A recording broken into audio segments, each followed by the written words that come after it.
Yo, it's go time, showtime, never backing down time. One shot, yo, make it count, yo. Crunch time, shine time, make this moment my time. Get a grip, yo, ready, set, go. We bring the thunder! Bring the thunder! Let's work. Bring the thunder! Let's go. Bring the thunder! Let's work. Bring the thunder! Let's go. Yeah, it's my time, yo time. Step into the spotlight. Get lit, yo. Let yourself go. Our time, high time. Gotta go big time. This is it, yo. Never take no fight time. Grind time. Take it to the street time. Turn the roof off. Get loco. Game time, win time. We gon' bring it home time. No regrets now. Let it all go. We bring the thunder. Bring the thunder. Let's work. Bring the thunder. Good evening and welcome to Mountain Bears. I'm Aeson, and of course with me tonight is the cubby with the mostest, Techy Joe. How are you, darling? I'm doing great. How are you this evening? Totally evil as normal. Oh, there you go. There you go. Yeah. Sorry if I look a little distracted. I forgot to save a file. And I was like, oh yeah, let me actually get my whole screen into this. That'd be lovely. Yes, that would be enjoyable. So there we go. There we go. Yeah, we're wrapping into the new year, guys. It's going to be a very interesting year. It has been an interesting 2021. Of course, we've had COVID. We've had, let's see, the January 6th edition of, Rednecks and Bottom-Mucks. Like, 2021 feels like a decade. It felt like a decade. Believe me, it did. I was like, wow, really? So, what has been some of your highlights of the year? I'm sorry, are we talking positive? Because, did 2020... Positive and negative, darling. I mean, we're not discriminating. I'm sorry, I was just having a whole moment. I was just did 2021 really show up with any gifts? I mean... Oh, I think it showed up with some gifts, honey. I just think the gifts weren't that great. I'm just thinking it was a very German definition of the word. It was a bit poisonous. Mm-hmm. It was a bit poisonous. But, we made it. We made it. We did. Hours away. We could get struck by a meteor before midnight, but, That's doubtful. It's 2021. For another couple hours, I'm not at this point saying, no, we're safe. No. Okay. No. No. This year's been crazy for that.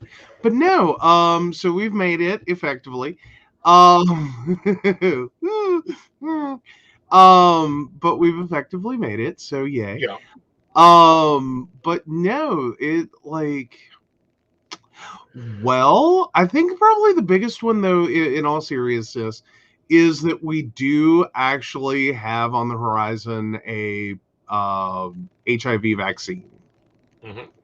I gotta say, of all the things in 2021, that was pretty flippin' awesome. Mm-hmm.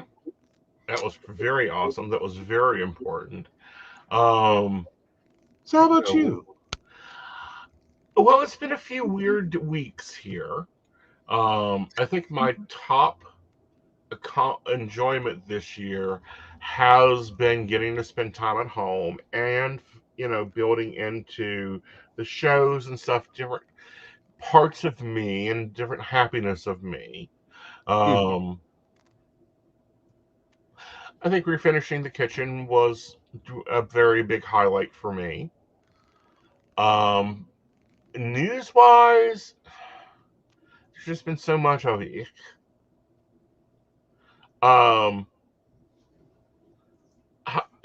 Negative ones, we lost Jeannie Robertson not 2 months ago. Tonight, we learned earlier today that we lost Betty White, possibly on Thursday. At 99. And literally 3 weeks away from her, or a little less than 3 weeks away from her 100th. Yeah. Like, that's like, yeah. The only positive I have there is, like, I would rather end 2021 with that than to start to, like, if she had waited a couple of days, like she's hung out for a couple of days, or even made it to her 100th and then, like, on the 18th passed away. Right. Like, that's not how, like, no, 2022, that would have been a horrible beginning. It would have been. And, Like, you know. so I'm kind of, like, I'm not happy she's dead, of course, but No. I mean, like, comparatively, okay, just add more shit sauce to this shit year. Right. And be done with. It's kind of fitting that, you know, and I'm going to say this, she knew when to leave with style. She's like, I'm out of here. Well, and it's also been commented, and the last laugh, because the Time magazine Betty White celebrates 100. January 10th edition is on newsstands. Something tells me that's going to be a little bit of a collector's item. Oh, I think it'll be a big collector item, but not for me. Okay. So we've looked back. Let's look forward. What are some of your goals this year? Survival. I'm really big on that one. Yeah. Like, I don't know. I think I'm with everyone else that's like, after the last couple of years, I think that's where we're all at, or where a lot of us are at mentally, is just like, you know, like, started 2020 with big plans. 2021. Yeah, you had the survival mentality at 2021. Yeah, so, like, 2022, I just want it to be better. Right. Not better at being worse, God knows. But if we can make it better at being better, that'd be great. Big fan of that. But yeah, no. I hadn't really thought that far ahead. Doesn't I don't know. I'm not big on New Year's resolutions and, like, that kind of thing, though. Yeah, well, I'm not making new resolutions. I'm making goals. I'd like to get the house decluttered. That's goal 2. Goal 1 is I want to get us $10,000 out of debt. Get both cars up and running. That's goal 3. Save 10% of my earnings. That's goal 4. Goal 5. I'd like to get everything down to a system. So if I do hire another real assistant, that I can just teach them how my system works. Oh, yeah.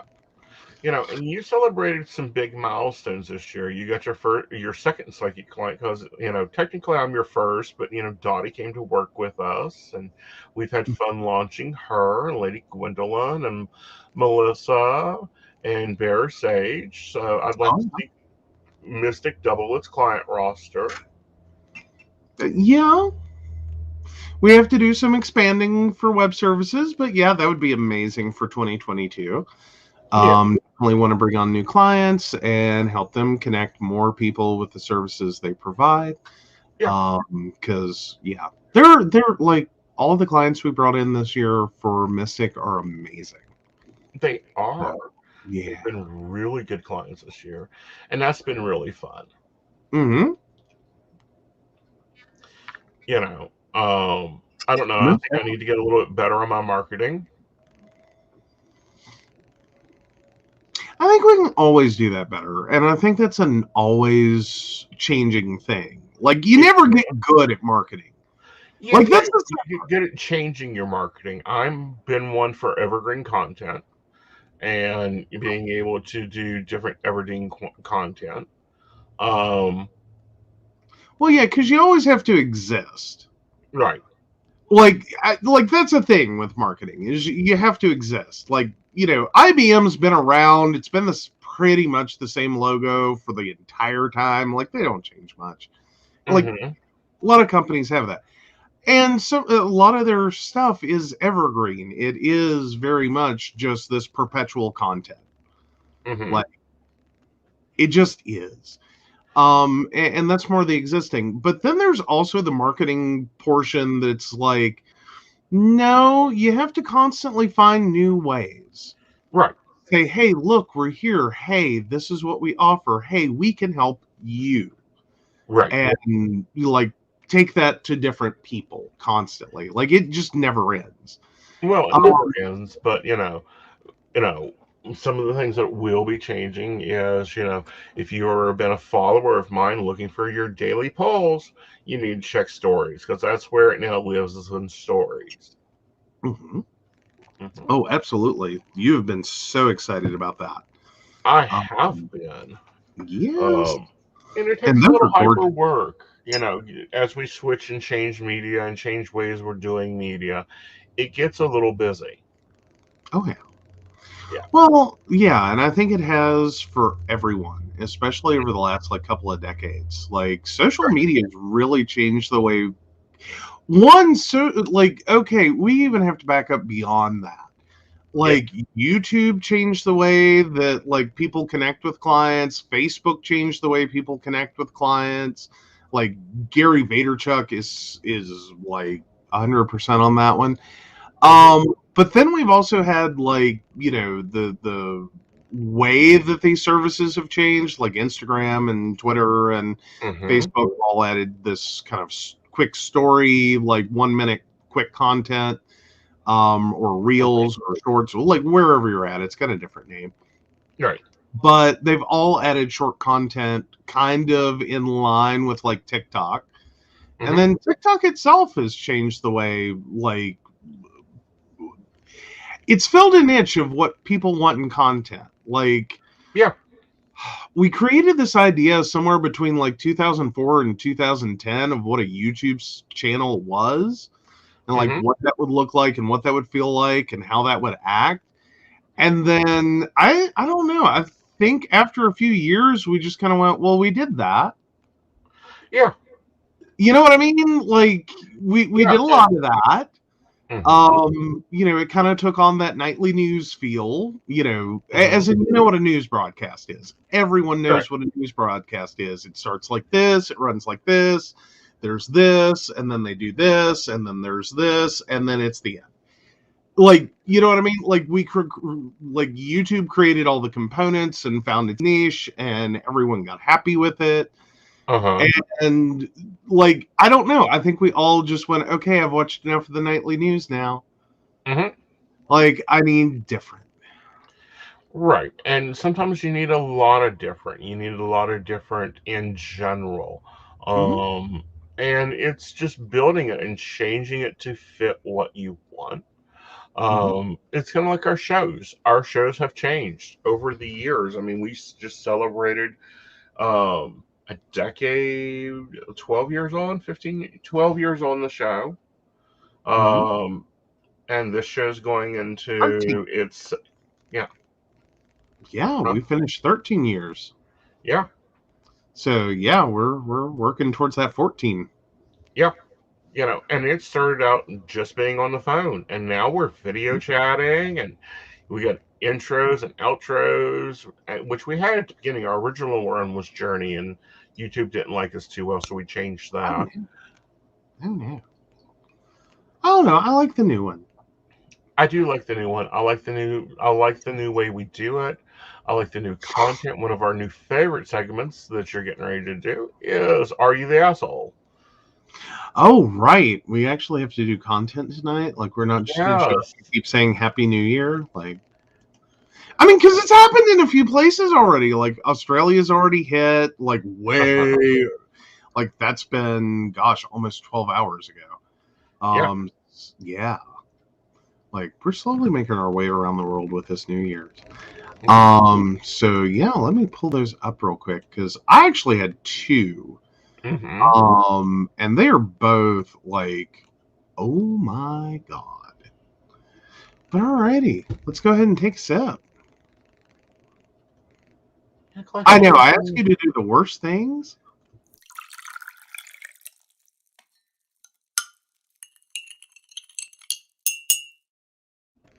are you blessing me out for now? You can take a sip whenever you want to take a sip. You have the same board I do. I know, but you usually play with the videos.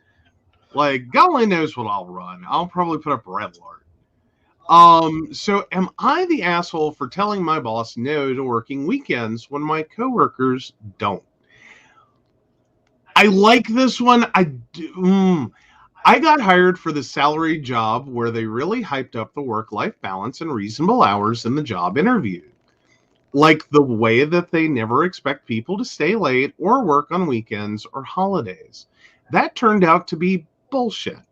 My boss got my personal phone number off my resume from when I applied, and after not long, he was blowing up my phone on nights and weekends asking me to come work. I'd always not answer. Then when he'd ask on Monday why I wasn't answering my phone, I'd pull out my work phone like, sorry, are you sure you have the right number? I'm not seeing any missed calls. And he'd often say he called my own cell, so I'd say that I don't really use it much. I leave it home a lot. And when I do check it, I've usually got like 40 missed calls and my voicemail is always full. So I probably miss stuff unless I'm expecting a call at a certain time. And if he needs to reach me, he should try my work phone because I'm very careful to follow up on any call to that within one business day. He asked me how he could reach me outside of 9 to 5 because he sees I leave my work phone on my desk at night and over the weekend. I said that, honestly, I'm not glued to any phone on the weekend, so if he needs me to take a call on the weekend, could he make it a meeting request and put it on my calendar so I know to be available? Or if I know I won't be available to take a call, I can suggest an alternative time to call. He said that wasn't really going to work for him. More often, things come up last minute, and when he calls people on the weekend, it wasn't planned. And that he's not calling for a teleconference meeting, he's calling, asking people to come in. I said that on weekends, I usually have commitments that were made 1 to 3 weeks out, and I'm not often able to cancel a previous commitment with under a day notice. So if he needs me in on a weekend, it'd be best if he could schedule that 3 weeks out so that I know not to make conflicting plans. He said that wasn't possible, and I said, okay, he could try and reach out, and I'd answer the phone if I heard it ringing, but I wasn't always on the phone, so I might not catch it always. Anyway, I've gone back to ignoring his calls, and my coworkers have gotten kind of frustrated with me, saying that coming in on weekends is part of the job, and that I wasn't pulling my weight. I said that I don't know what job they signed on for, but in my job interview, I was promised regular hours and took my pay based on regular hours, so I'm working regular hours. My coworkers got frustrated and said that if everyone did what I was doing, nothing would get done. I said maybe nothing should get done then, if it's coming at the cost of y'all not being home for dinner with the family. I don't really think my coworkers see it as an option to say no, so they're angry at me because I'm doing it and they're not comfortable doing it. Am I the asshole for not working evenings or weekends? I part of me loves We this. differ on this. Okay. Part of me loves this one because part of me just loves the level of petty bitch.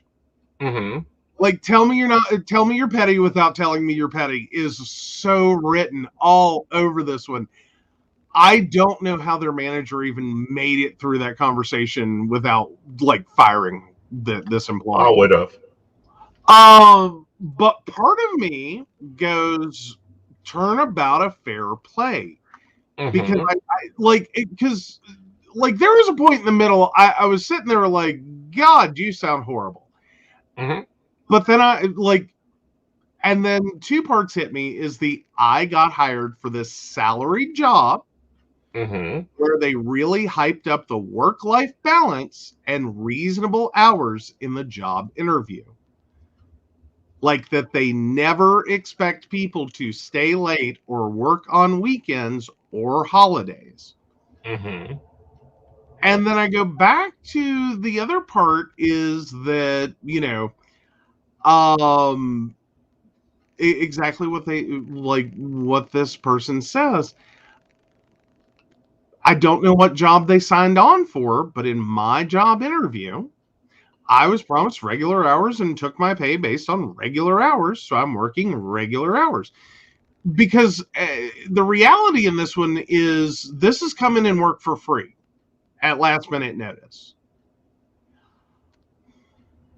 You know, I can kind of appreciate if your employer is gonna like if HR and the interviewing people are gonna like bold face lie to you that hard, that like you immediately get into this job and it's your manager calling you every weekend over and over and over.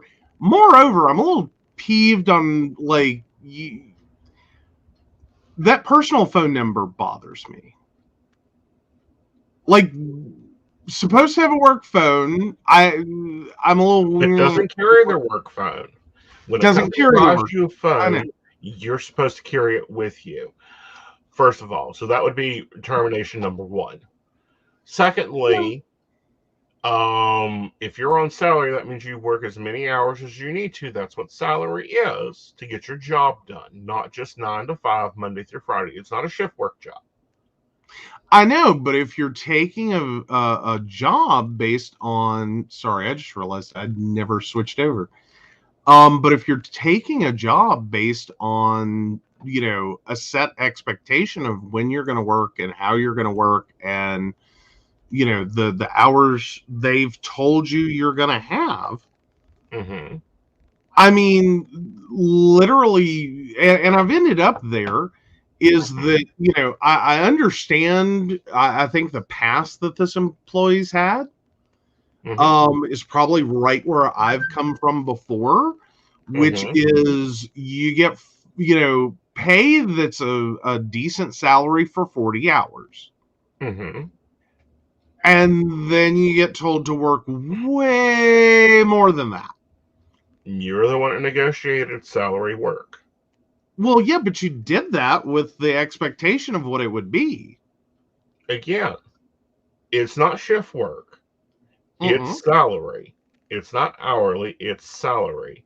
And you took that expectation. You have a responsibility to that company to meet that company's needs on salary.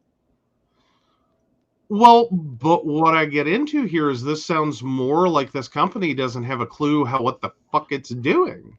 Well, it sounds like it's a normal operating company that has the availability to work from anywhere. So yes, they are the lazy employee.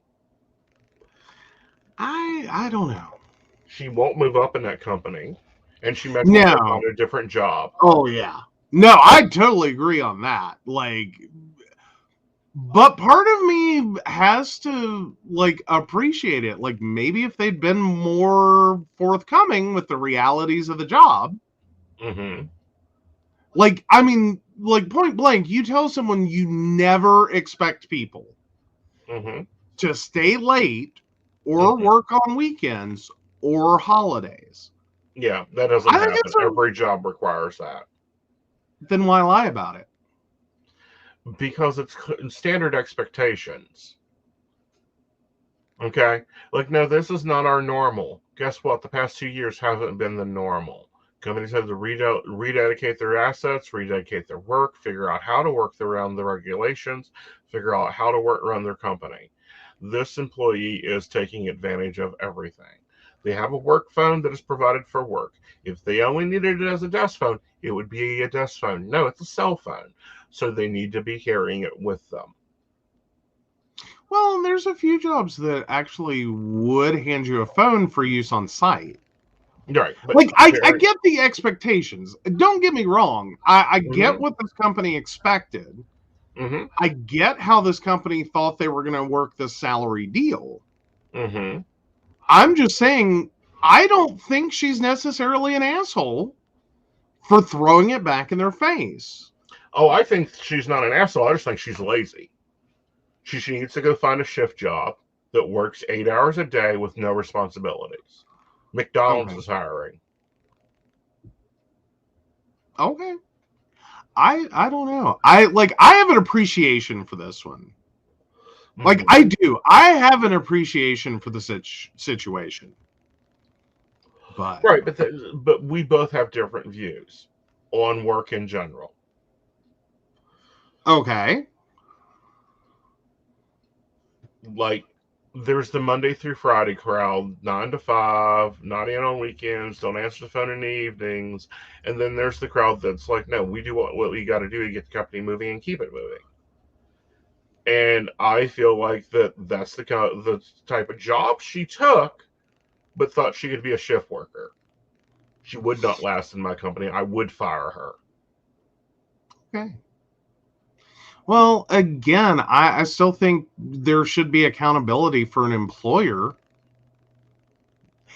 Like, you're the company, you know what your people are working. Mm-hmm. So why would you lie to someone when you're hiring them?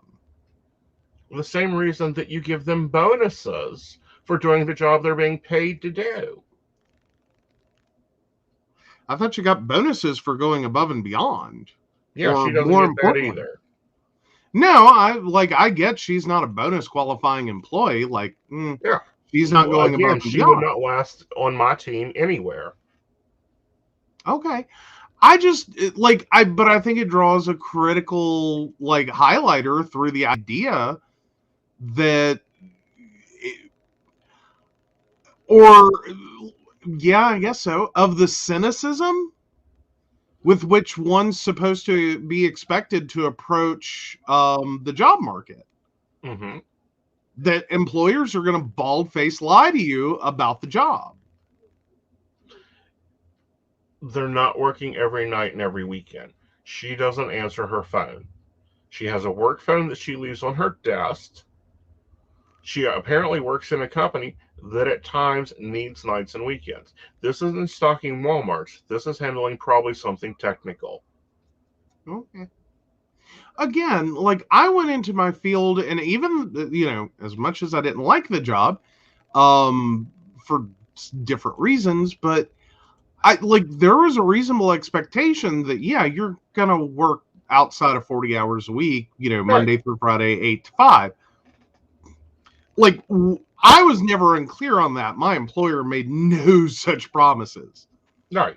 Now it got a lot more excessive Mm-hmm. than what they even led me to believe. Mm-hmm. And see, this is what I run into with our suppliers. Okay. One of them being a 24-hour service that only has staffing Monday through Friday, except on Wednesdays, except on holidays. And, we just got to deal with it. If their Okay. business is operating 24/7, then they should have staffing 24/7. Okay. Which supplier? Our biggest supplier, Keen. Okay. No, I definitely get your point there. Sorry, it wasn't clicking for me.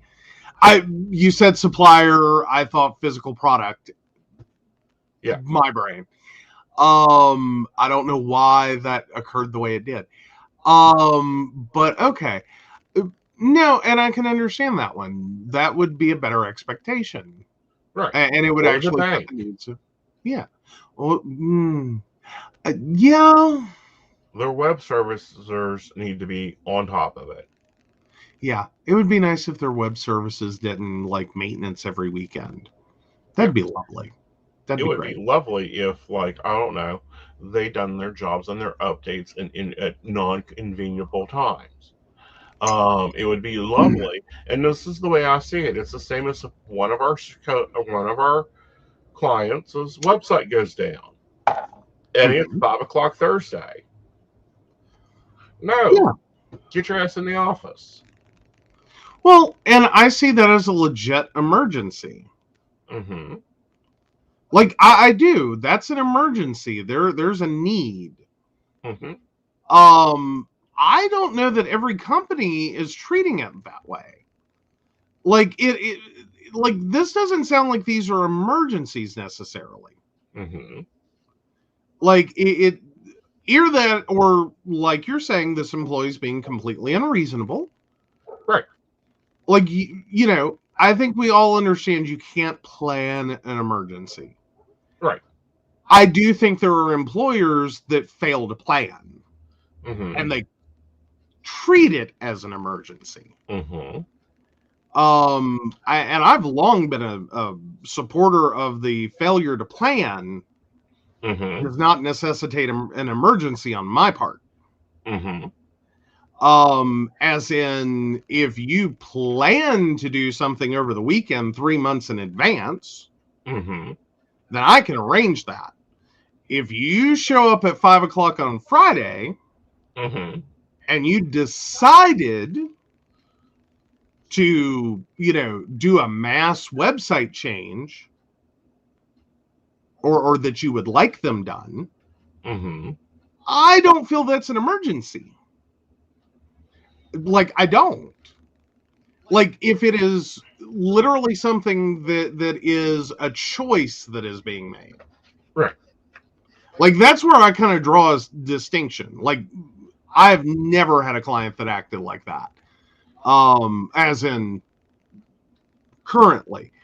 And realistically, even with my previous employer, my clients didn't act like that. Right. But no, we've rebuilt many sites over a weekend. Well, yeah, if there is a failure, right, like, hi, this is something that happened as an emergency, there was an incident, something occurred that should not, in the normal course of anything, have happened. Right. And that's what, to me, this sounds like is going on. And she can't be reached. Yeah. Well, and if that's the case, I can understand that. But again, if you're going into, like, what responsibility does an employee have, though, for a company that can't adequately talk about their jobs? That employee has full responsibility for the duties and jobs that they were hired for. Well, but that's, again, back where I'm at, is effectively she's not meeting her responsibilities. Like, I would terminate her immediately. But if her responsibilities were told to her as, you are not expected to stay late or work on weekends or holidays, then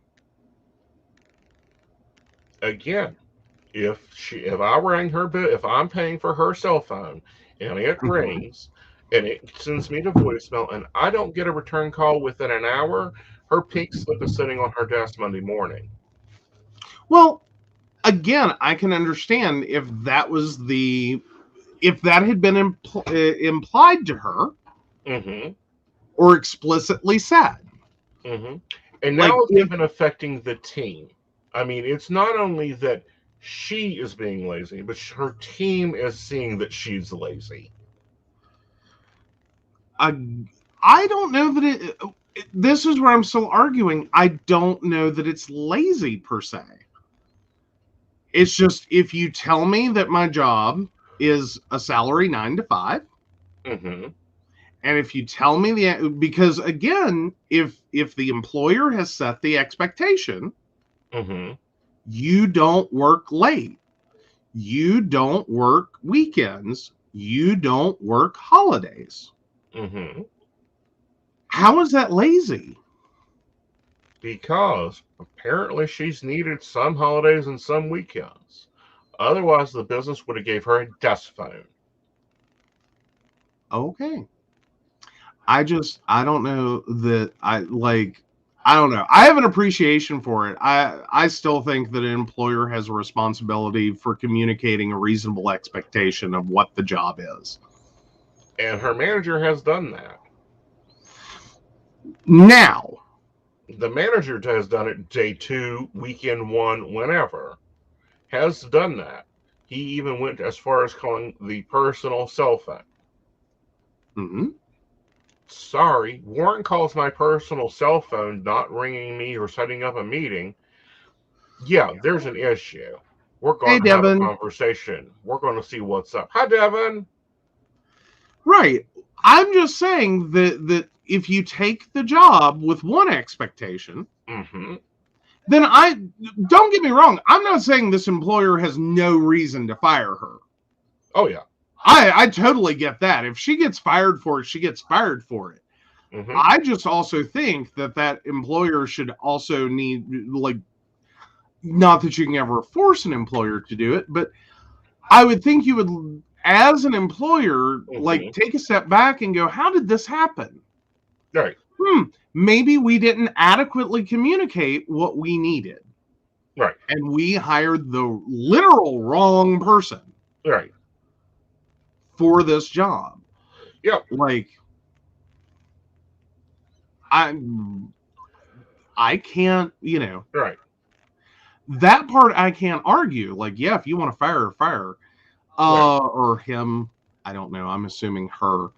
But I could get that. I'm just sitting here going, doesn't the employer have some responsibility if you communicate A? And then the reality is B? At least recognize. Right. We effed up. We told an employee, a candidate for this job, one thing. And then, like, literally day one, day two, somewhere in that very beginning, right, this manager started asking for, like, flip opposite B. Right. Like the polar opposite of what we told the candidate. Right. I mean, I think the more reasonable thing would have been, like, after the first couple of times this happened, in that nice probationary period, to turn back around and be like, I'm sorry, this isn't the job I applied for. Thank you very much. You need to call one of those other candidates. Yeah. And I think they should call one that will work, because this one won't. Well, I think this one will. I think, though, they took this job with a very specific set understanding. Because there's no job out there other than flipping burgers that you don't need. And even with restaurants, you sometimes need to come in early, stay late, work weekends. It's part of the corporate community. Okay.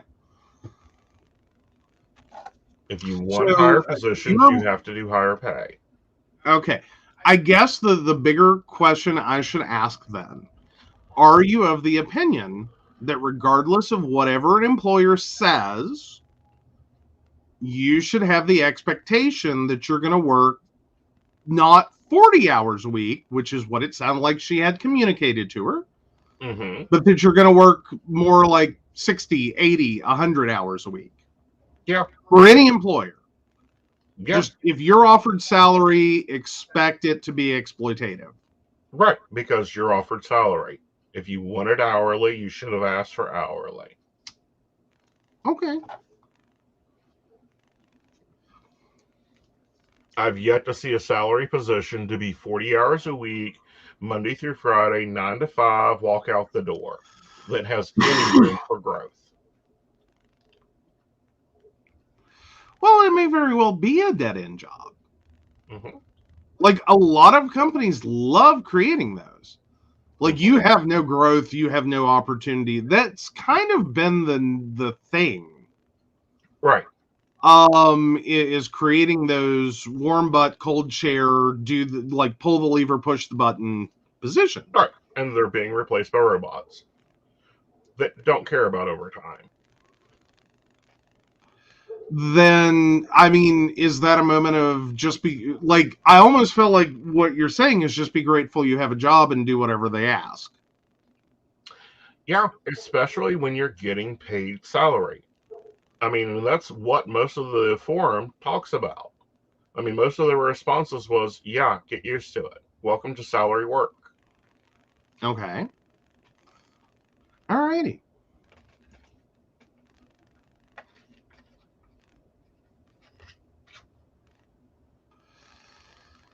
Well, we have another one up as well. Alrighty. We're ready for this one? Sure. All right. Am I the asshole for stopping sending my ex money because I'm getting married? Oh, this is a doozy. So I, 29 female, was born into a family who had a lot of money. I had the newest and most expensive things growing up, went to private school, had cars, expensive jewelry, and houses given to me as birthday and graduation gifts. I am grateful that my parents didn't raise me to think lower of people because of money and stuff. Oh, so anyway, this incident involves me, my ex, 28 male, my current boyfriend, 25 male, and my boyfriend's sister, a 30 female, and my ex's boyfriend, 25 male. There are a cast of characters here. So let me.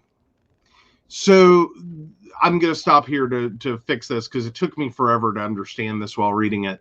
So she has an ex who has a boyfriend. Like apparently she ruined women for him, and the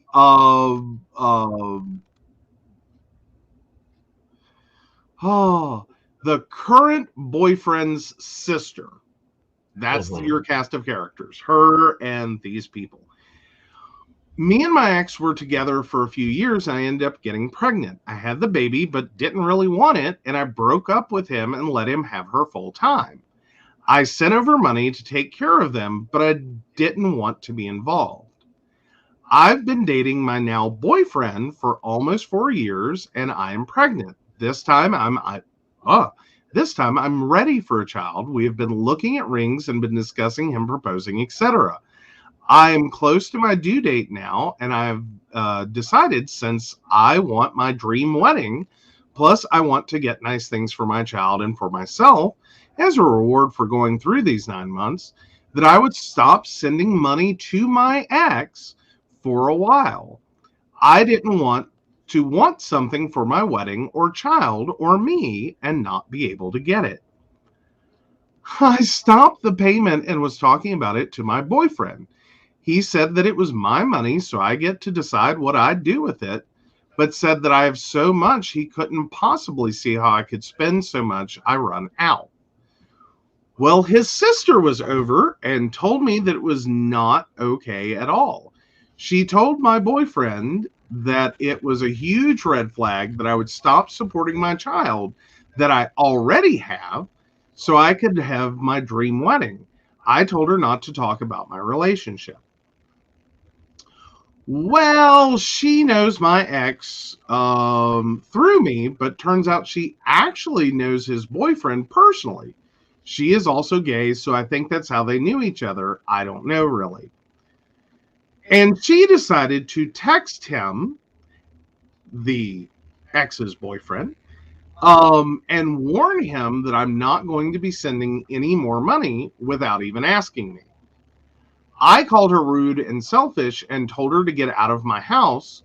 My boyfriend tried to calm things down, but I said he should have my side, and if he is going to go against me, he can also leave. He shut up and his sister left. I got a message from my ex's boyfriend saying that I should have told them that I'm lucky that they didn't rely on that money to feed her and that they could support her on their income. He said that my reasoning is fucked up and I should have at least given them a heads up. I told him that he is not my kid's dad and should stop acting like one. I said that it feels like all he cares about is the money. I was upset and insinuated that he is only with my ex for my money. I didn't really mean it. I was just emotional. I've blocked him and my boyfriend's sister. I'm now super upset and stressed and worried how this might affect my baby. Now, while I don't think I'm the asshole, there are a few people mad at me. My boyfriend almost took his sister's side, and I'm just a hormonal mess right now, so I'm not 100% sure I'm being unbiased. So, am I the asshole? Wow! Are they ever? is where I'm at. Where are you at? I am at, yes, you're the asshole. Welcome to being the asshole. Not only are you the asshole, but you're the deadbeat asshole. I hope the lovely couple takes your happy ass over to family court and gets a lovely support check ordered by the court to be taken out just because you're an asshole. I mean, it's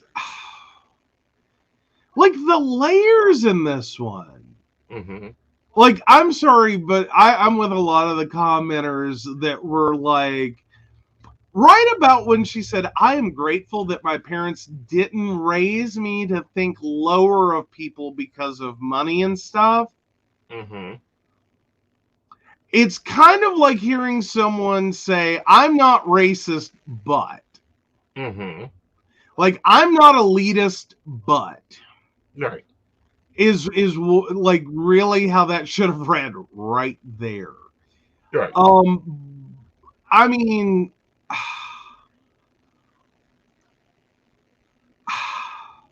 like, I just keep trying to unpack it. Like, I get that she's sending money to them and has been. Mm-hmm.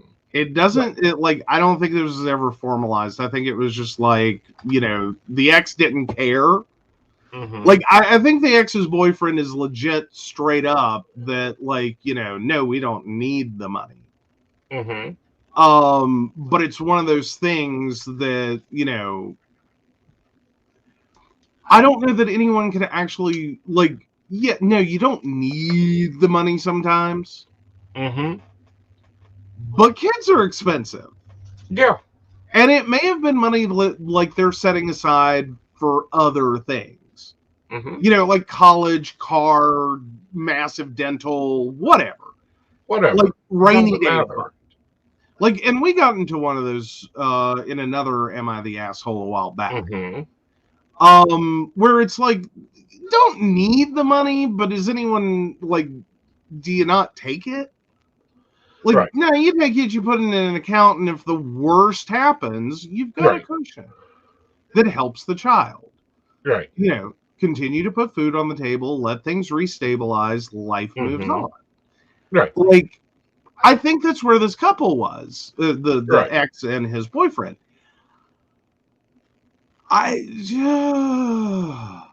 I'm more concerned for, like, the current boyfriend and the child about to come into the world. I think the current boyfriend's sister is, like, totally correct.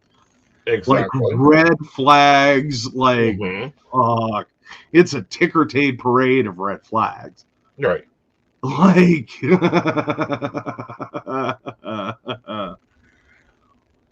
I just don't know how someone wrote this out and didn't just, like, sit there and go, no, I'm pretty sure I answered my own question. Well, some of these are that way, and these have become some of my favorite subjects because I have to be an asshole and go, yeah, you are the asshole. But this one, what's funny is since the prior child support order wasn't in writing, she could end up paying them back child support. Oh, yeah. Yeah. Like, yeah, like, no, it's never a good idea. Right. I mean, I don't know what their situation is. She may have just, like, straight up given up all parental rights in exchange for not actually owing child support. Well, I don't think there are those to do that. Do I know? I don't think she's been smart enough to do that. Well, yeah, but there are, like, I think that was part of the premise of, like, the birdcage. Right. Like, at least the movie version is that, like, yeah, she gave up all rights, but, like, Right. She wasn't a heartless bitch. She just, no, I'm not ready to be a mother. Yeah. That's not what I want. Like, go raise. Yeah. But again, at the same time, it's like, nope, you have a child, you have a financial responsibility.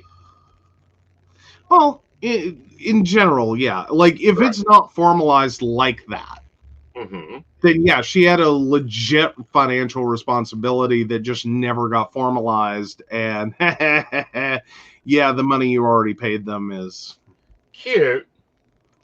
Sayonara to that, because that doesn't count. Yeah.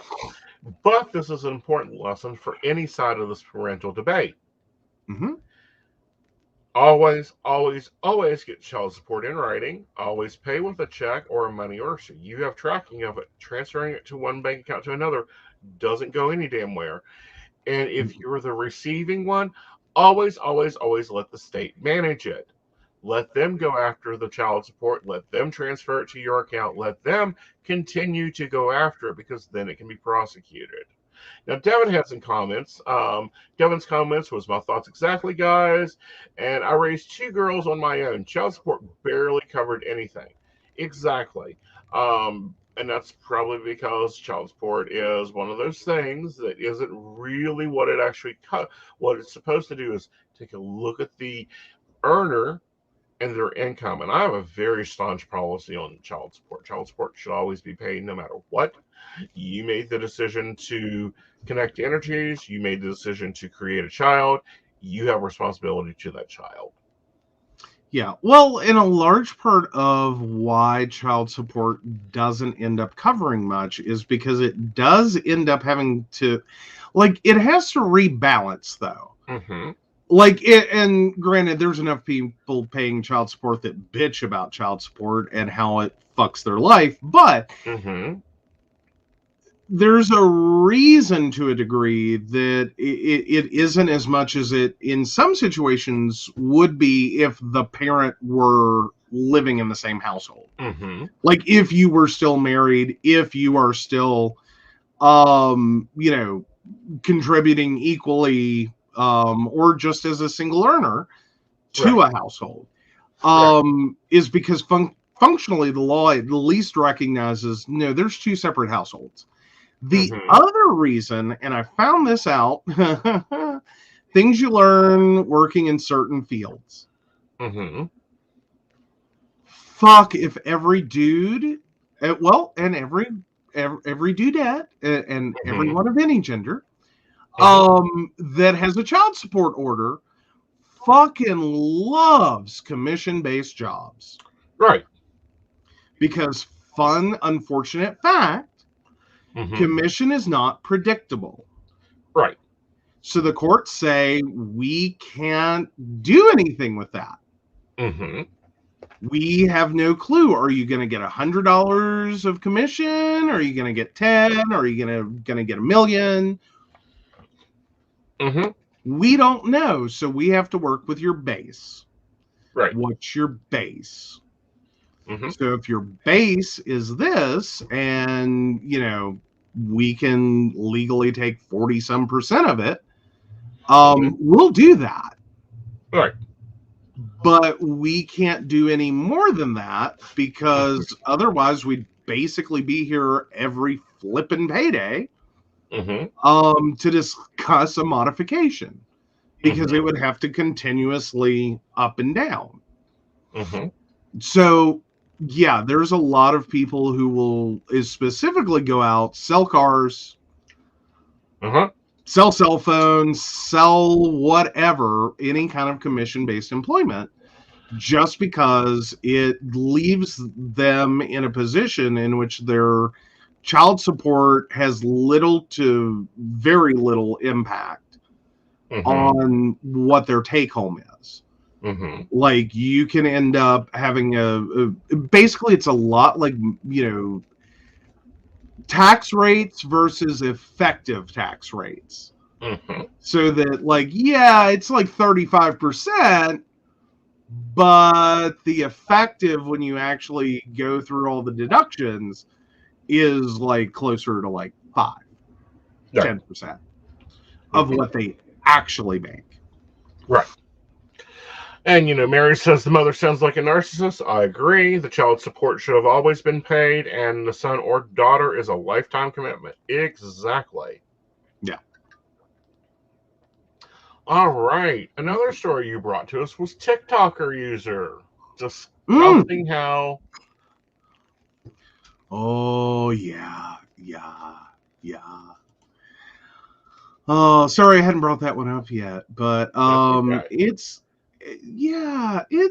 an interesting one.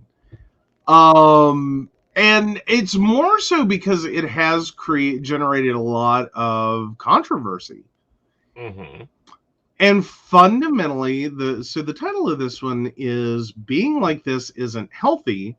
TikToker says she called Verizon to check ex's messages, sparking debate over partner surveillance. Mm-hmm. So that's what happened on TikTok. Is a lot of people got into a very hotly debated topic of how far is too far. In terms of at what point do you try to basically private eye your ex in terms of you yourself in your relationship before you just need to trust your gut instinct that tells you to do that and walk away. Like, I think at the point in which you're calling Verizon asking for, access to the account, if you're not on that account, you don't need to be calling, first of all. You Second don't of need to be all, calling. this is overstep. Like, this would be bye-bye. Sayonara. Yeah.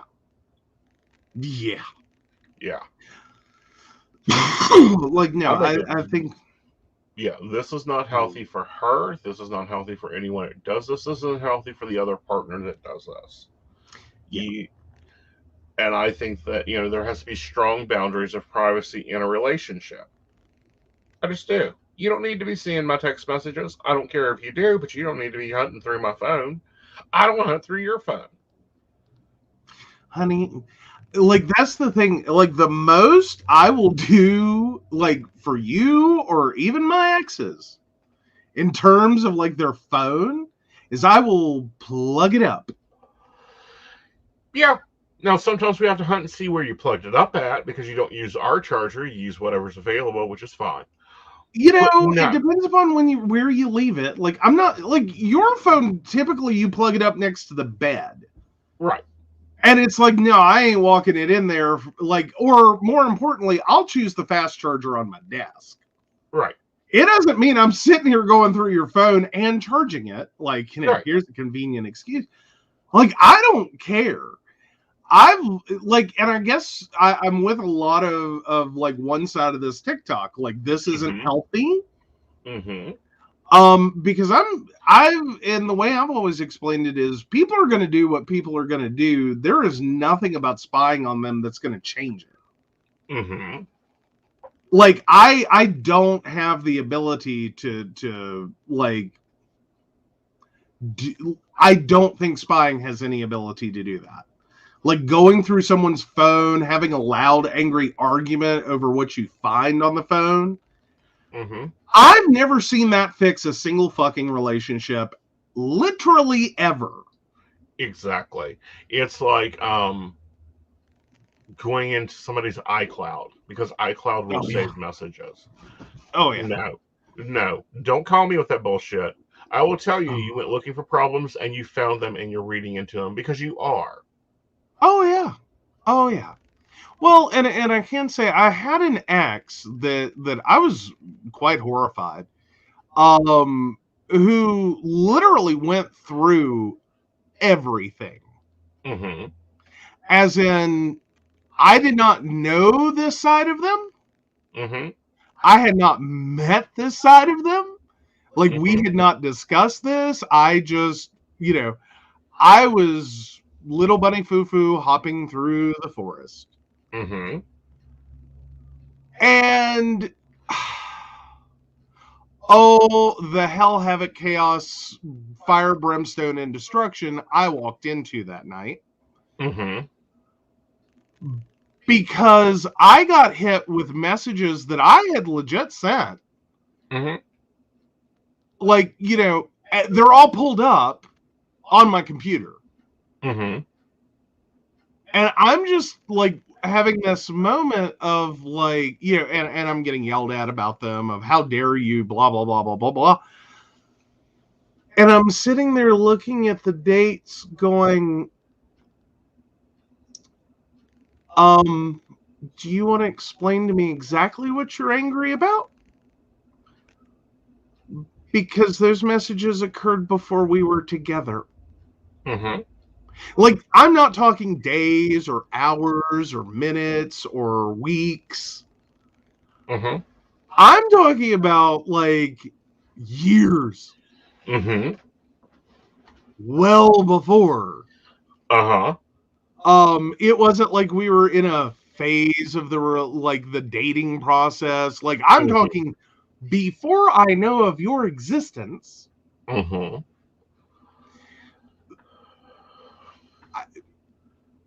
So what are you mad about? Like, was the moment I'm having, is it like, did you not pay attention to the dates? Mm-hmm. Or are you legit straight up mad that I said this to another human being ever? Mm-hmm. Right. Like, I was just supposed to have, like, popped into the world, waited till now Mm-hmm. to have any feelings, because can we talk about your ex was the moment I was having. Like, Uh-huh. you married that bitch and had 4 kids. Uh-huh. Like, Yeah. can we talk about a few things was the moment I was having. Well, and with that ex alone, some of the stuff they done is irreprehensible, and that would have been like, get out. I honestly, that was probably the moment when I thought that for the first time. Mm-hmm. Yeah, that relationship had a lot of problems, but Yeah. no, it was like he went looking. Mm-hmm. He found everything he needed and more to get totally pissed off. And I'm just sitting here going, but can you explain to me, like a reasonable, intelligent adult human being, what you are mad about? Mm-hmm. That, like, I talked to people before you? Mm-hmm. That I ever talked to a human being like this? Mm-hmm. That, Kel Surprise, I had feelings for other human beings at different points in my life, that I saved the messages? Mm-hmm. Like, not out of like some great archival duty, like I'm creating a, presidential archive here. Just, I don't delete my email. Yeah. I like, Yeah. I don't know. Again, Which, yeah. yeah, he has time for that. I don't. I've always told them they can go do what they want. I just don't want to have to deal with it. Yeah. I'm not going through your shit. Because for me, I'd go into his email and I'd clear it out. Why? Because I've seen his email account and it gives me fits. He has 2 folders, inbox and sent. I have more than that. Gmail requires it. It auto creates. Uh-huh. But again, I have so many more than that. Like, hold on. Like, I'm going to my primary email. My old email. uh-huh. I've got categories. Shit, Uh-huh. no, I don't. Fuck. CVS card points? Are you kidding me? Like, Uh-huh. okay, no, I've got the basics. That's what I've got. Exactly. My email, anybody can get Damn. into my email and they can look at the folders, and like if I need to send Mary a message, Mary has a folder, it's called Platinum Precision. You can click on it, it'll be the last email we sent to each other over business. You can send an email to Mary. Okay. Yeah, Mary, don't hold your breath for an email that starts with, "Hey, this is actually Joe."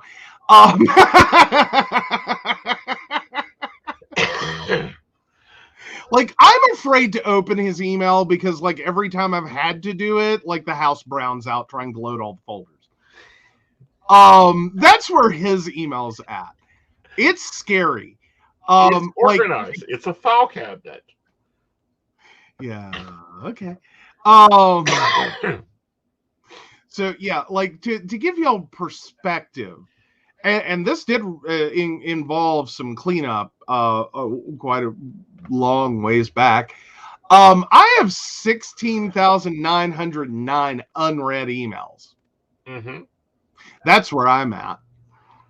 And comparative to which email say I've got today? 31. Ooh. God. Yeah, I've gotten 31 spam messages today because they do not have their own folder. Oh no, whatever will you do? Sort them out and either give them their own folder or delete them. Oh God. No, see that no. Like Mary's talking about, it was a total revelation when Frank passed away and I was able to see all the psychodrama in his Hotmail account. Mm-hmm. Okay, see, I'm IT though. Like I know Mary was too, or is too. I got over that shit real quick. Like I know IT people who live for the drama. Mm-hmm. They flippin' love this, covertly spy on people, brute force their passwords, get into their accounts and their phones, and like find all the dirt and find all the little company secrets so they can make backroom deals and all this shit. I fucking hate IT people there. But I got so done with just being exposed to the drama. Mm-hmm. You know what I mean? Like there was enough that you just couldn't avoid. Mm-hmm. That I was like, I am so like I hate doing that. Like I loathe. Like if there was one thing I could ever beg people, just don't ever call me for. It's like don't ever call me if you want me to get into someone's computer so you can find out what they're doing behind your back. Like unless it involves your business. And is legit straight up like someone is stealing from you. You think they're stealing from you. They're plotting your murder. Like, okay, I will help you. But if we're just talking about the penny ante petty gossip and, you know, like the little shit. Like who doesn't like who and who's having an affair with who and who's... Oh, I hate that crap. Right. But yeah, no. Well, and you may have been talking about that in a different way, but yeah, I'm just I hate the psychodrama thing. Mm-hmm. Oh yeah. Now auditing is fun. That's different. Like I like playing with numbers and figuring out how someone pulled a stunt. The forensic side of it, now that can be flippin' awesome. Mm-hmm. To sit there and back your way, like unthread the needle of how someone pulled off a stunt. Oh no, that's fun. That's the same thing as debugging. I like if you're in IT and you hate debugging, I don't know what's wrong with you. Because it's basically what it is. Like, because a lot of it is the same thing as like programming to understand what data you're getting in a file. Like that stuff can be super, super fun. Like it's a lot of pattern recognition. It's catching the little things that like are just don't look right. Like you have all these things happening over here. Because I will tell you, every fucking computer cry. It's what it always comes down to is it's the little things, the little tiny itty bitty bits and bytes that start to tell you where the story is at. That, you know, one of these things doesn't look like the other. One of these things just isn't the same. Right. Every single time. That is forensics to a T, is you are going and looking at this broad spectrum and going, where's Waldo?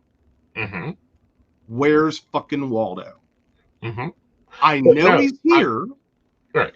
But no, I have always had the opinion, I don't need to see what you're doing unless you're doing something for me. Then I expect to see documentation of everything you're doing for me.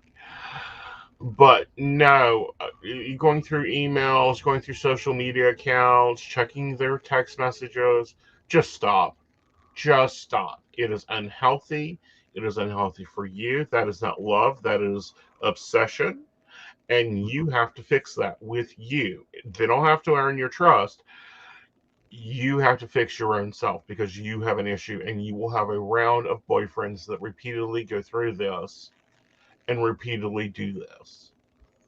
Well, yeah, and it's one of those things. If you are starting at like one, if like, I think you also have to break it down to like there's two things going on there. One is you either A, have a legit suspicion, Right. or your fucking radar is broken. Mm-hmm. Like one of the two things has to be occurring. Right. Like, you know what I mean? Like, I think everyone has to go through that. Like, either you're having a legit like gut feeling, and it's like something ain't right. Like you're having the Where's Waldo. Mm-hmm. Like I'm looking at it and something don't look right. Right. Or your fucking view of the world ain't right. Right.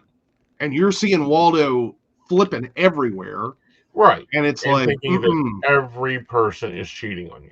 Every person is, going to cheat. A lot of times men don't cheat. A lot of times men don't cheat until you literally keep telling them to go cheat. And every time you do this, you're telling them to go cheat, that they're not the right one. Well, and there's also the thing of if you're, again, there's that lovely saying of if you can't do the time, don't do the crime. Mm-hmm. Now I will say we siblings grew up with a different one towards our father, which is if you're going to make me do the time, then I'm damn sure going to go enjoy the crime. Mm-hmm.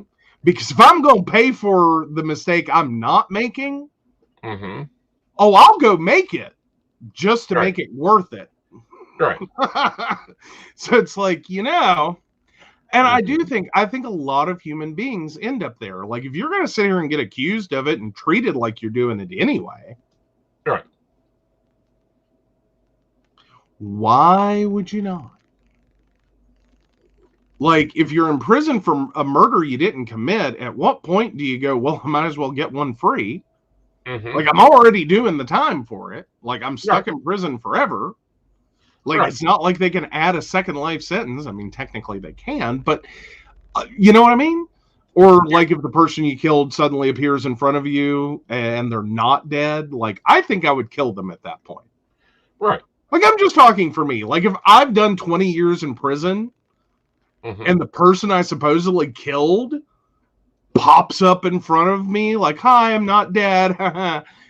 I'm sorry for, leaving you in prison for 20 years. No, I'm going to kill you. Yeah. Like I've already been convicted. Yeah. I've already done 20 years. I'm going to hurt you. Yeah. Like that's my mentality. Like maybe I'm wrong. Maybe there's a better mentality people should have, but I'm just telling you where I'm at. Right. And that's where you need to be at. I mean, because that's what happens every time you go accusing people. Mary, yeah, you're part of like well, now granted, my parents, like, you gotta realize, they had some age on a lot of parents. So I always get into a weird situation with that because they grew up, like I grew up under like parenting ideas from like the Spock era. That's how I grew up.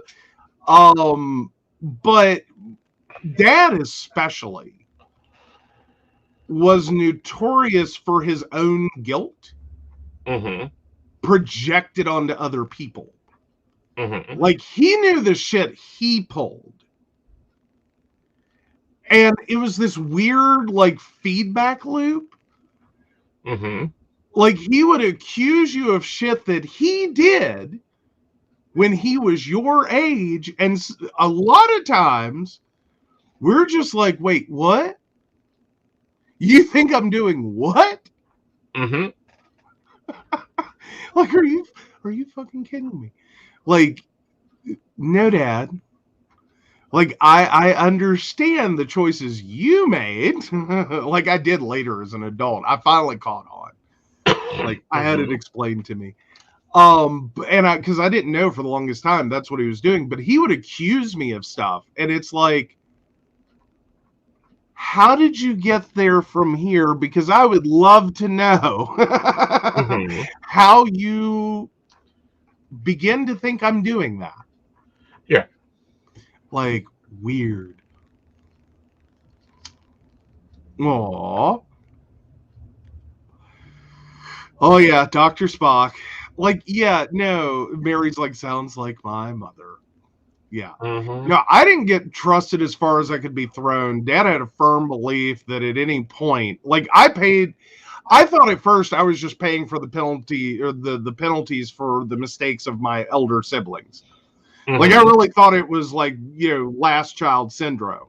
Like we already been through this, we've been through that, we've been through this other thing. Then I suddenly realized, no, this was all the shit Dad was doing.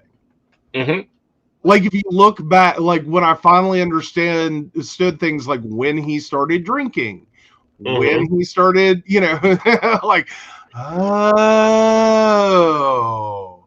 no, he's projecting all the shit he did and thinking I'm just as bad. Like, wow. Like, really? I don't know. My parents were different. Mama Knight's probably watching. She's normally watching. Like, I could get away with murder. They didn't care as long as I was home by 11. Oh, but no, okay, fun question, though, and Mary can probably identify to hell and back with this. When you say home by 11, what do you mean? In the front door by 11 o'clock, and they have to at least see that I go to my bedroom. Okay. Now, 11:01, you are 2 feet in the door. Just came in. What happens? I'm going to bed. Okay, night.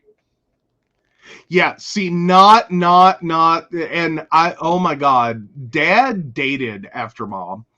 And I had the unfortunate experience of trying to explain to these poor, unfortunate women who dated my father why they kept getting into arguments with my father. Because, see, with Dad,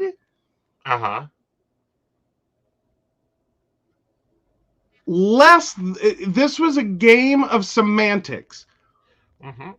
You have to be home by, say, you're 11, meant you needed to be in the door closed when the clock turned 11. His clock that he is staring at on top of the television. That has always run fast. It is not synchronized with NASA. It is not GPS satellite controlled. You know it runs fast. It changes. If you are not through the door by the time that clock showed 11, in the door closed, you have been home at 11. You are in trouble. You might as well have stayed out all night and 3 days after. It ain't getting worse. And I kept trying to explain, tell him, because what the women he was dating kept getting in trouble for was they would tell him things that normal human beings would hear and go, about then. Like, I'll call you at 9. And called it 9:01. He is pissed. I said, there's a way to play this. Tell him you will call him by 10. When you call at 8:45, 9:01, 9:15, 9:45, 9:59 by his clock, you are fine. Life is good. Everything is amazing. But if you don't call him when before that time, you fucking might as well fall off the face of the planet for a few days, have a couple of margaritas, and then show up a week later. Mm-hmm. It's all going to be the same. See, and again, as long as I went to my bedroom, we were great. I can go out my bedroom, back in my bedroom. They don't care. There's a reason. I know many ways to get into this house, but I had to be home by 11. No, I got the Rapunzel room. Not that it mattered. Dad, I swear to God, 2010 vision, excellent hearing. Uh-huh. You couldn't even breathe wrong in that house without him getting clued in that something's going on. And then he's pissed about it because it's like, why are you breathing weird? Mm-hmm. There was no hope. I was not going to be able to sneak out of the house. That was never going to happen. I never even tried. Never tried. An easy out for that. Oh, what? You have to go do laundry. How? In the basement. Uh-huh. Uh-huh. Uh-huh. Yeah. With a back basement door that squeaks every time you open it, and there is no way to stop it. No. There was no way out of that house. Here's my version of sneaking around as a 17-year-old in that house. Mm-hmm. The most advanced version was me trying to get from my bedroom down the stairs to the bathroom, which is right beside his bedroom, without waking him up and incurring his wrath because he got woke up. Mm-hmm. Yeah. Again, me and your father would not have gotten along, especially as a teenage me. Oh, no. My parents were just happy I was nice. Oh, well, no, Dad went with the theory of, beat the devil out of him. That's what he was with the theory of, I don't need to know the devil. I already have seen the devil. I live the devil. I don't want to know about the devil. Let us know if you aren't coming home. I seriously think that my father was fine with children until they could talk. Mm-hmm. He thought children that babble incoherently and can't half walk were great. They are the greatest things ever. He thinks those he did, adorable, lovable. Everything beyond that is demonically possessed and out to destroy your finances. Those were the only two things I think Dad thought of kids. Yeah. Well, I'm sorry. My parents were naive. They were very naive. You are the oldest. You are the oldest. Nah, yeah, I am. Well, basically. There's some nuance there, but basically. Yeah. Because I was technically the oldest, but at the same time, I pulled some shit. Okay. I have pulled shit. I taught myself how to drive. They went out of town for the weekend. I taught myself how to drive in their car, and they came home, and there was gas in the car, and they were happy. That's all they cared about. Did you even have a learners? How illegal was this? Yes, I technically had a learners. You technically had a learner's. Do you mean you had it in your pocket and it was expired? No, it was actually a learner's. It may not have been in the car with me. But,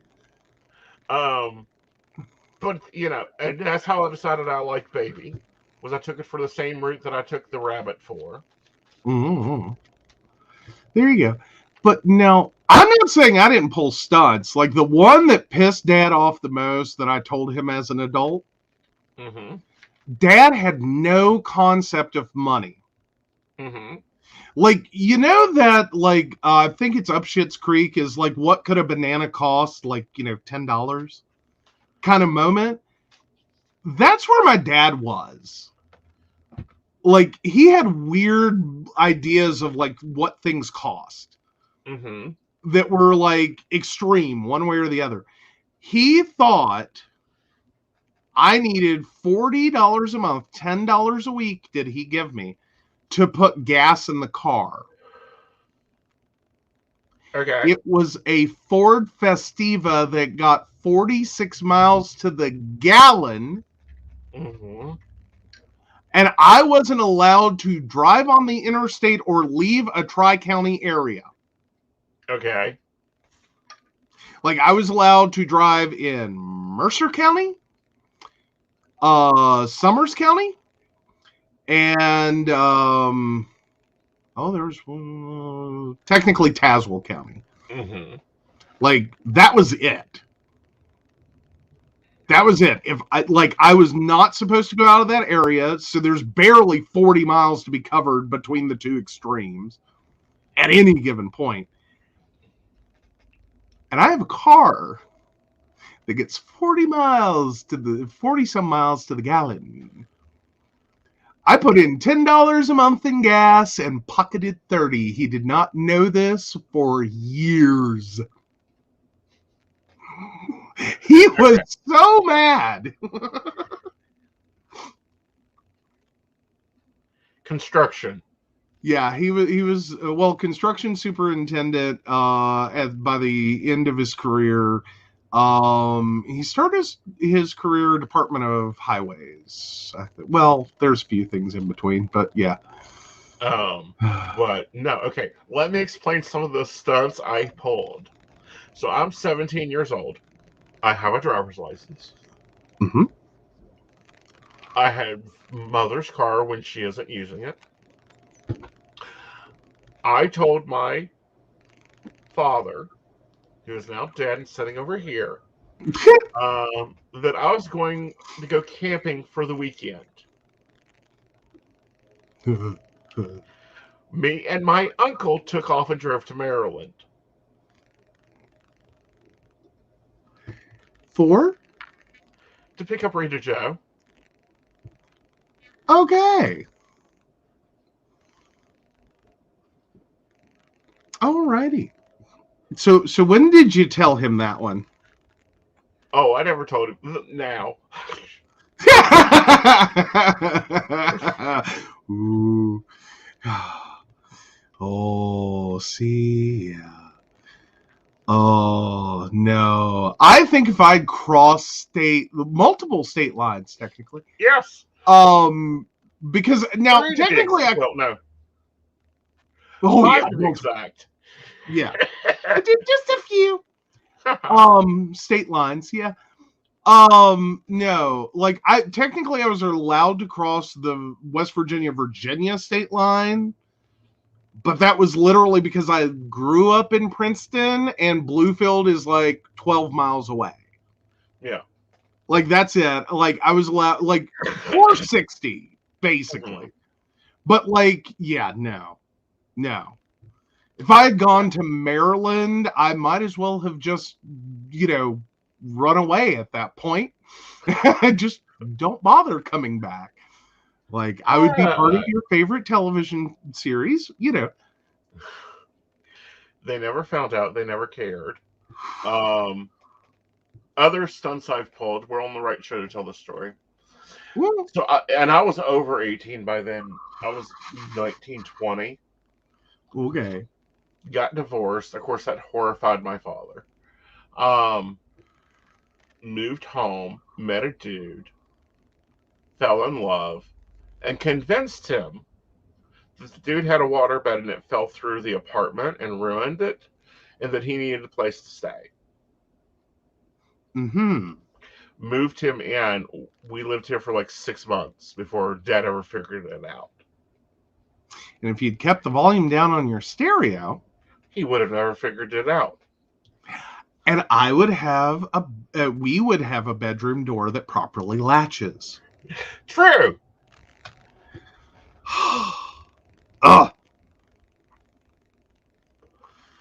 Like things that like I'm living in the same house he was a teenager in, guys. Yeah. Like, that's where we're at. And there's still problems from your teenage years. Yeah, that I probably should fix this week sometimes because I felt the real hinges on it to put on it. I gotta tease you. Because that one's kind of funny. That one's amazing. That just speaks to my parents, okay? I've walked in this house drunk. They didn't know. They weren't awake at all.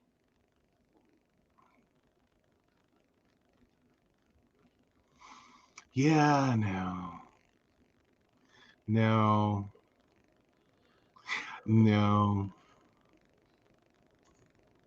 Like, no. I think the biggest one I got away with was stealing cigarettes from Dad. Like, I got away with that one for a long time. I never had to steal cigarettes from Mom or Dad. Oh, they yeah, always bought no. them for me. No, I stole. Well, basically, I stole from Dad because I figured out real quick he couldn't count. Mm-hmm. In terms of, Dad was notorious for light a cigarette, take a puff, put it in the ashtray, it burns up. He lights another one, takes a puff, sets it down in the ashtray, it burns up. Dad didn't actually know how many packs a day he smoked. Mm-hmm. Talk about a lovely time in the world when you could afford to smoke like that. It varied. Mm-hmm. A carton could last him a week. A carton could last him 4 days. Depending how many Or projects 3. he was doing. You could thieve a pack. Uh-huh. He'd never know. Mm-hmm. And he didn't. Mm-hmm. For many years. He never missed it. He never caught on. Like, I switched brands before he knew I smoked. Like, that's how. Yeah. Yeah. Oh. Oh. All right, so Devin's got a question for tonight. Okay. So, Devin, 31678. Am I being watched, and is it who I think it is? Borrowing trail cams off my brother to find out what's going on around here. Oh, I think you should bury trail. Actually, I'm going to recommend something better. I'm going to recommend the ring system for you because, yes, you are being watched, but I think that the ring system will do better because where trail cams, you have to wait to check the data. This will alert you immediately. Yeah. I mean, definitely go ahead and maybe put up the trail cams, but be ready with like a ring cam. Yeah. Like, just because. And a doorbell, 4 should cover your house easily, and you can be really. I mean, it shows right up on my phone, and it records it, so that way you can literally just see this person is trespassing and watching my house. Oh, so Devin, for clarification, is Devin right on all accounts? Like, knows who it is and should definitely be. Yes. Yeah. Okay. Yeah. But yeah, no, that always things like cars. And the window you probably keep unlocked just in case. Yeah. Like, now's not a time to be worried about being locked out. Just saying. Ooh. Yeah, she does. She very much needs help. And a restraining order. Right. Yeah. I've never gotten people who stalk. It's because that's stalking. Different. Yeah, like it's a different mentality. It's control. It's attempted control. Like I've had the ex that I didn't realize for the longest time what the word was. Mm-hmm. Like, granted, when they were doing this was back in the 90s, like talking about like drawing attention to people having stalkers. was like a new concept. I didn't realize for a long time that like I was watching one of those like, you know, My Crazy Ex kind of programs. When I first figured out, oh my God, my ex is a stalker. Because I would get phone calls and be like, I just drove past your house. Who's that in the blue truck? What do you mean? Like, and at first it was like, oh, well, that's coincidental. And then it, like, you know, it was like, you know, just one thing after another, after another, after another. Like, well, you went to bed late last night. What? Like, and it just kept going. And I was like, or I would like, and well, after we broke up and everything, but I would get phone calls like the minute, like within 30 minutes of getting to my, like my dad's house. The phone at his house would ring and it would be the ex and be like, oh, you came in for the holidays. How's it going? You want to get together? Have like blah, blah, blah, blah, blah. How you been? Like, let's catch up. The first time that happened was the first time I realized something's a little crazy here. I hung up the phone. I'm like, have you gotten other phone calls? Like, is this just like random? Like, you know, like there was a disturbance in the force, so I must call. You know, like, is it like a random thing? Like, do they just call like that? It's like, no, that's literally the first time. I'll be back. Okay. Alrighty. So yeah, no, like I didn't understand what stalking was. I was watching one of the like My Crazy Ex programs when I understood what a stalker was.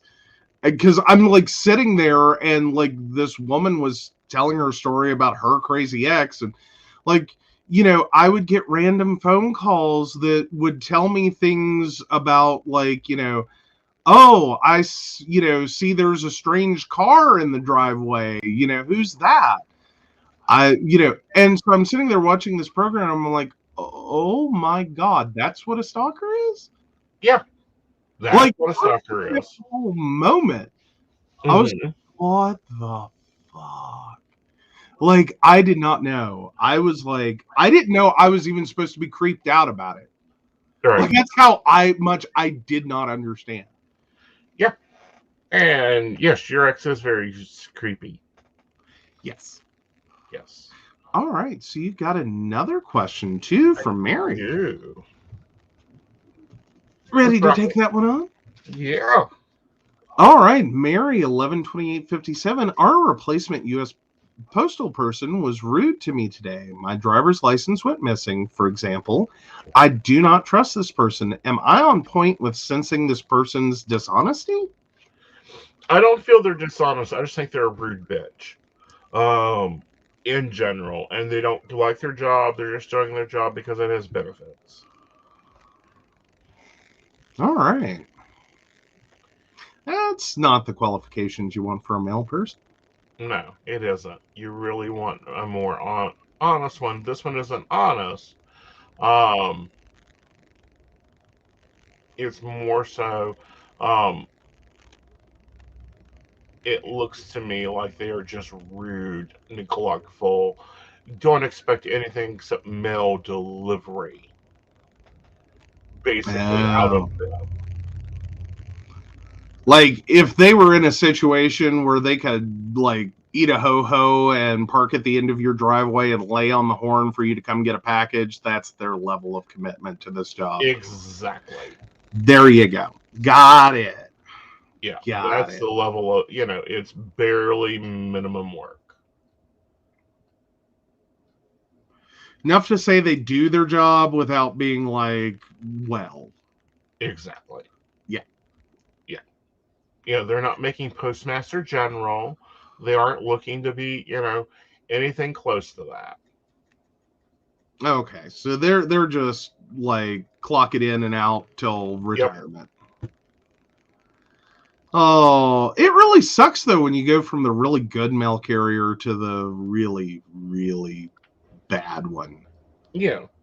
I just Like, don't know what's going on with ours. Like, Lazy Bitch left, so I don't know who's in it now. It seems like they're switching us around to whoever. yeah, we lost ours. It's Yeah. been sad. Like, we had an awesome carrier. I guess they got promoted out of this area. No, before we did not have an awesome carrier. Well, we had one. No, we did for a while. It wasn't long. Yeah. And maybe that was a temporary situation, but it seemed like we had the same one for like a good couple of months. Right. But before then, we had Lazy Bitch who blew the horn. Like, Ooh. who's got time to listen to a horn blow for when a package is delivered? Yeah, or the randomness of it. Yeah. Well, and it's one thing if you're out in the middle of rural nowhere. Mm-hmm. It's another thing if it's like, there's a whole busy ass street. Yep. There is a highway behind us. Like, if I paid attention for every horn blow, right, I would get nothing done. Mm-hmm. Oh, yeah, floater carriers. Yeah. Yeah. No, and well, a lot of those are just really good, period. But sometimes you do get one that's just, ugh. Mm-hmm. Like, ugh. I don't know. I think one of my worst mail carrier experience was one I had for an apartment complex. Mm-hmm.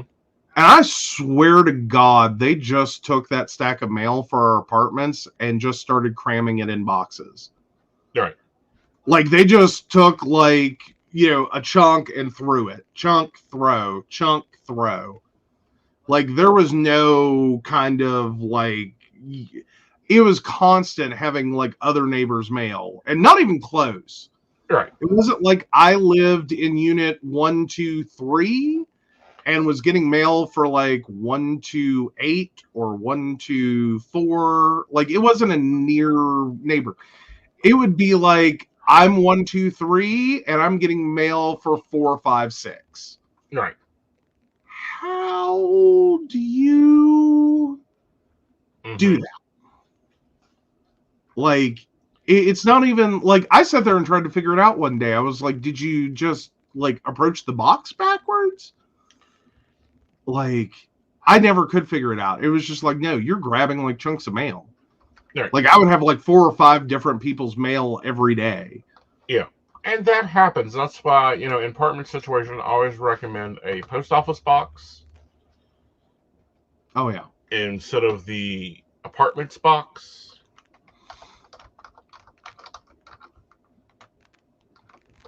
I don't know. Maybe it was a situation the carrier needed glasses, but come on. U.S. Postal Service has to have good benefits. Like, vision. Mm-hmm. Like, I would think that would be an important benefit to offer is the United States Postal Service. Right. Like, I'm pretty sure. Like now I have to know. Mm-hmm. Like, how, is, hi, I just gotta ask. Oh.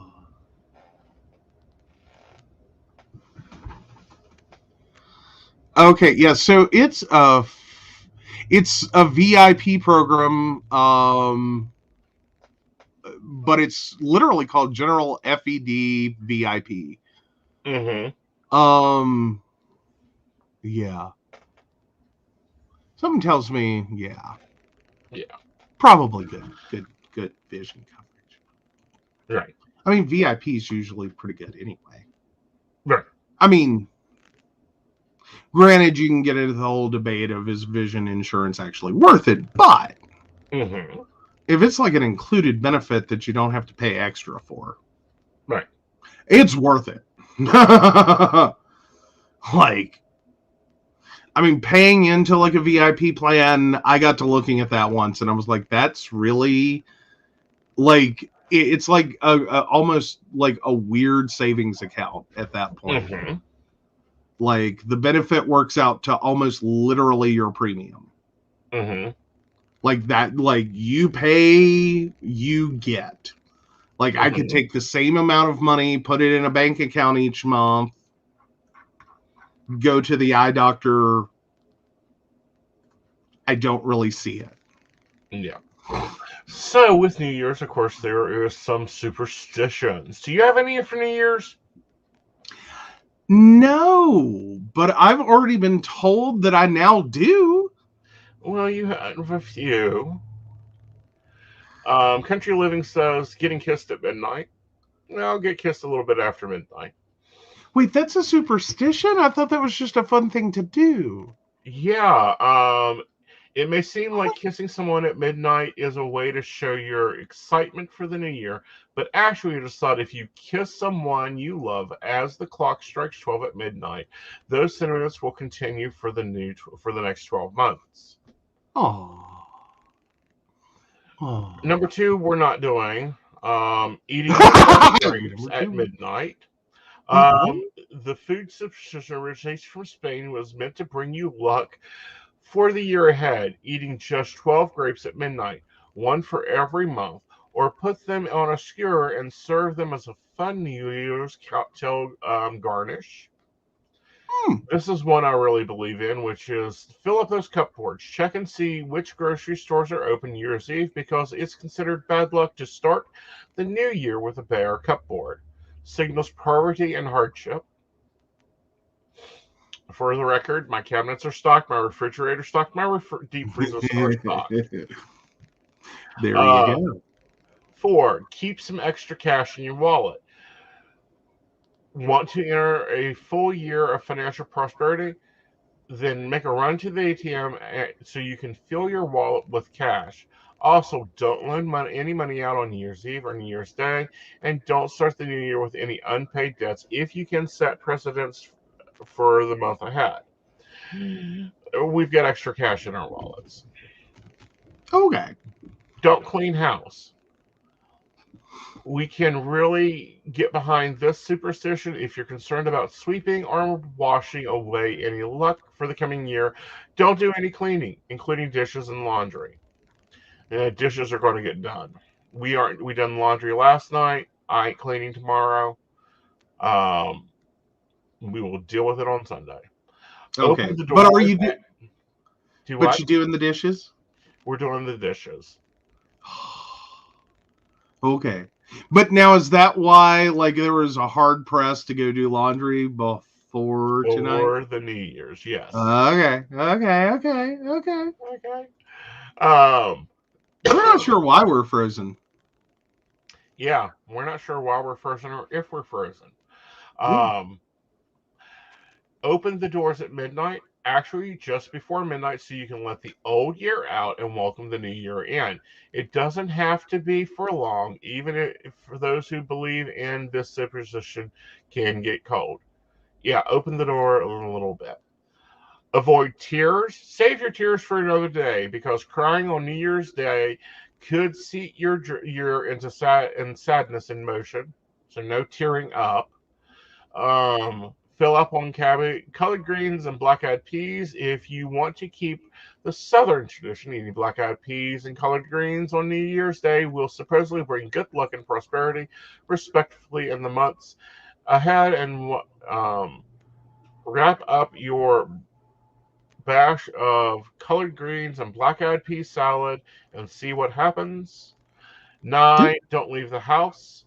Don't leave the house until someone from the outside until someone enters the house from outside first, and who that person is supposed to say a lot about the luck you will have in the new year. In Scotland, the first person to enter your home also has to bring a gift. Yeah, we're not doing that one. Hey, I could get behind that one, though. I know. Of course, then again, technically, that would have been a great one to have really paid attention to in, like, 2020. Like, if the U.S. had really gotten onto that one, we could have stayed in all 2020. I know. Like, I'm just saying. Yep. Skip eating lobster, even if it's calling your name. You may want to rethink any fancy New Year's Eve food ideas, including lobster. Many cultures believe eating lobster before midnight is bad luck because they move backwards, therefore are setting you up for a year of setbacks. Ah. Yeah, no, I don't think anyone's eating lobster this year. Like, 11. Make some noise.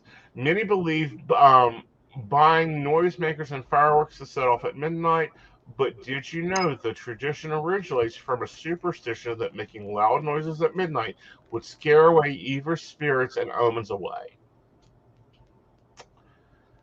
This hey, one I we're can't get unfrozen. behind either. Eating Oh, herring. Whether you like eating herring, pickled or fresh, eating it in some form at midnight is considered good luck in Germany and Switzerland. ooh, no, No, thank you. Carry no. an empty suitcase around. It can be it can just be around your house for a few minutes, but in Colombia, it's seen as setting yourself up for adventures for the new year. Oh, no, I'm pretty sure we've been adventurous enough this year. I'm not carrying a suitcase. They are up in the attic. I even threw some out. Similar to lobster, chicken is also super astucious food to eat on New Year's Eve because chickens have wings. All your luck could fly away. What? Yep. That's so random. Wait. No. We're good. Okay. Why? Sorry, I had to pause. Like, my brain froze for a second. I was like, wait, what the fuck did we eat today? I know, but I had to go back through. Oh, do eggs count? No. Well, no, the reason I asked that is because I had eggs this morning. No one told me. Uh-huh. That's chicken. No, it isn't. It's a totally different thing. It's embryo. Okay, it's aborted chicken, but well, I'm just saying it is. I know. All right, and don't eat eggs tomorrow then. Were you born on New Year's Day? Suspicion tells you that you'll automatically be lucky throughout your whole life, even more so if you're born at midnight. That's why they always publish it in the newspaper. Okay. Ah, okay. I wonder if anyone's ever did a study of like what happens to New Year's babies. Mm-hmm. Like just to see if they really are luckier. Do they have more longevity? Do they have better careers, better earning, like than like statistically average? Right. Like I'm just curious.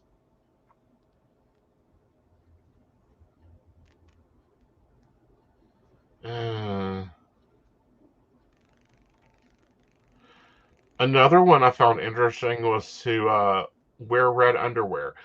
It's from Latin America, and it has to do with finding love um, in the new year. It is thought if you slip into a pair of underwear for New Year's Eve that is red, the undergarment will bring a relationship into your life. Okay. I would think if you slip out of everything to a pair of red underwear, that might happen. But okay, I'm good. Yeah. Another tradition we're not doing is tossing dishes. Breaking dishes on your neighbor's or family member's doorstep is a Danish superstition. It's thought to bring good luck in the new coming year. In this neighborhood, it will bring a shotgun to your lass. Wait a minute. Did anyone proof this list? Because those are two mutually exclusive items right there. If you can't leave your home, but you're going to go over it, like, what am I supposed to do? Throw it out the window? Apparently. Like, that's the only way I could see that one working. Like, open a window and, yay, it's 2 minutes after midnight. Thunk. Okay, sorry, I'm good now. Throwing things out the window. If you're ever in Italy on New Year's Eve, there's a good chance you will see people tossing their belongings, including pieces of furniture, out their windows at midnight. And while this may seem surprising and somewhat dangerous, there is a popular superstition that thought to help make room for positive vibes in the new year. Okay, I'm never spending New Year's Eve in Italy. No. Without a hard hat. Uh-huh. I mean, I really would have thought Venice on New Year's Eve would have been a really nice place till right this second. Well, I wouldn't go home to Romania either. People dress up in bear skins and dance up and down the streets. If they do this between Christmas and New Year's Eve, it's supposed to ward off bad luck. I'm not opposed to bears dancing in the street. Me either. But some of those bears in Romania, they need vacuums, not shampoo. Oh dear. That's just wrong. True, but wrong. Be calling people out. We don't have scarecrows, so we can't burn scarecrows. In Ecuador, that's a symbol of the previous year's bad energy. People will burn them as a way to get a fresh start in the new year. Okay, so basically burn an effigy. Okay. Mm-hmm. All right. Yeah. Any more? That was the 25 that I found. Can you, because I know we've done the black-eyed peas and collard greens. Well, see, now I'm all confused because I thought it was cabbage. No. Well, Ireland, it's cabbage with money in it. Okay, well, yeah, we don't do the money thing. Like, I just can't bring myself You'll to do choke that. on the quarter. That would be my luck, yes. Yeah. Like, I don't know. You need to work harder on my astrology chart and figure out why that's my luck. Like, you've never told me that part if you've already figured it out. Like, I think you're scheming to exploit it, but... I have not extorted you. The knowledge of your astrology chart does not encourage me to extort you. No, not extort, exploit it. Like, I'm not opposed to, like, having it exploited.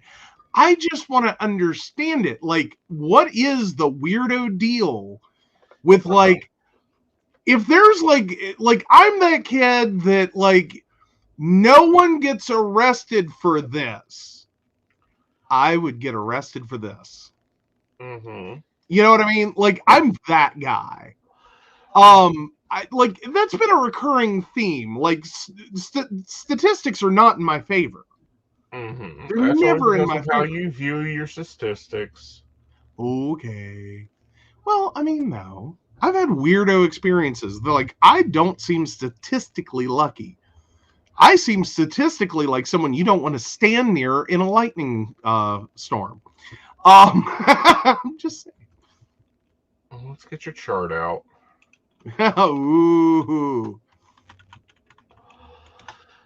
But I figure that, like, if Mercury in retrograde does stuff, I figure there's got to be a reverse of it. Like, there's a specific window where it's like, no, that statistical anomaly shit's going to come up for you, all sevens. And we need to play the lottery. Kepler.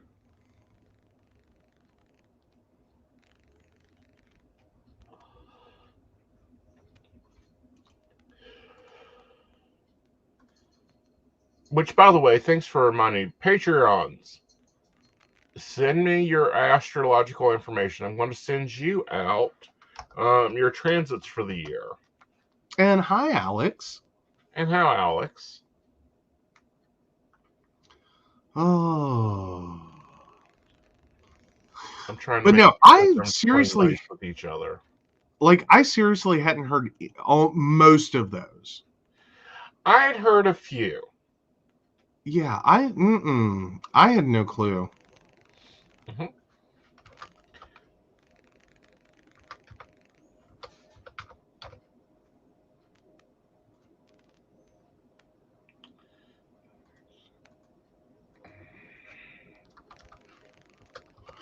Ooh, apparently the French don't believe in that lobster thing. Oh, really? Yeah, the French usually ring in the new year with a huge feast, commonly known... Oh, wait. You said on New Year's Eve, not New Year's Day. Right. Okay, then that's a little different. Okay, never mind. I'll skip that one. Mm-hmm. Sorry, it took me a second to process the difference. Mm-hmm. So, yeah, no...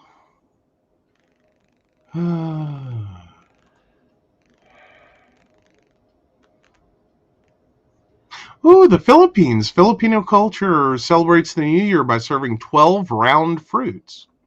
Mm-hmm. It's sort of like the grape one. Mm-hmm. Well, it is. Apples, melons, oranges, and grapes are popular picks, but any round fruit will do. Mm-hmm. It's like tomorrow we're having date night. Hey, there you go. Yeah, we're 24 minutes. Oh, yeah, we're ringing it in. We figured we're on. We typically run almost to midnight anyway. We might as well stay up and celebrate with you guys. Yeah. Unless you want to run Okay. away and watch, Yeah. We ask you to do All right. 2 screens. Just do 2 Huh? screens. I'm telling our audience if you're gonna watch something else, watch it on 2 screens. Mm-hmm. Like watch that, watch us. It'll be cool. All right. Like I guarantee we are more entertaining than Ryan Seacrest. Well, or cuter. Now I miss oh,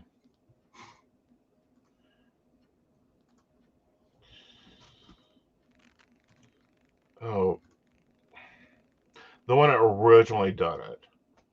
Dick Clark. Mm-hmm. I don't know. Yeah. I don't know. Like I remember Dick Clark being really, really good, but I remember Dick Clark still doing it when he was beyond doing it. Well, he done it until he couldn't do it anymore, and then Ryan Seacrest came in, and I just don't care for him. I didn't care for him in his early times. Yeah, but I remember watching that last Dick Clark year, and it was bad. Bad, yeah. Like, yeah. So that was my last. Mm-hmm. And it was like, okay, yeah, like that kind of tainted the memory. I do remember when Dick Clark did it really well. Like I also remember when he did wait, no, I'm thinking of the wrong person. Never mind. We'll skip that sentence. Casey Kasem went through the same thing. Yeah. Sorry. Like identical experiences though. Mm-hmm. But yeah.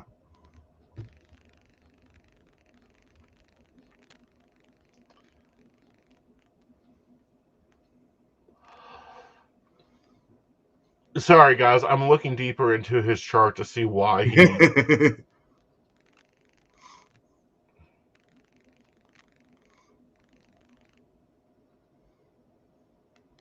It's not evident. Oh. Weird. Okay.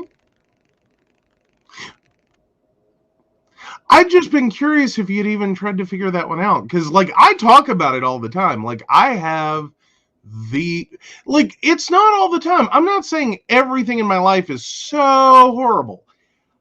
I'm just saying that, like, when it comes to statistical, like, playing the odds, if it's a long shot, like I am more like most of the year, I am more likely to fall on that stupid side of like, why did you even bet? Like it was $1 million to 1. Why would you bet? Or I fall into that literally cannot happen. How did that occur? Like good for me, but like it's not supposed to happen. You can't do that. Kind of did. I was just curious if it was there or if it's like a weird numerology thing with like my name or like it may be even more reason to change your last name. I know, but you're gonna have to run full numerology on it first. Well, yeah. Like I ain't jumping out of the frying pan in the fire. Right. Like doomed in certain situations to doomed for all time. Like, no, keep me up here. Like I will keep write this down so that you can remember it and so you don't feel left out of the conversation while I have your actual chart up. Okay, now don't be giving everyone all my information to steal my identity with. I'm not. Okay. Your sun is in Cancer. Your Capricorn rising. Your moon is in Sagittarius. Well, isn't that just all over the map? Not really. Okay. So sun, rising, and moon. Yep. That's what everyone Okay. always asked you. Your sun is in Cancer, your Capricorn rising, and your moon is in Sagittarius, which explains why I'm dating you.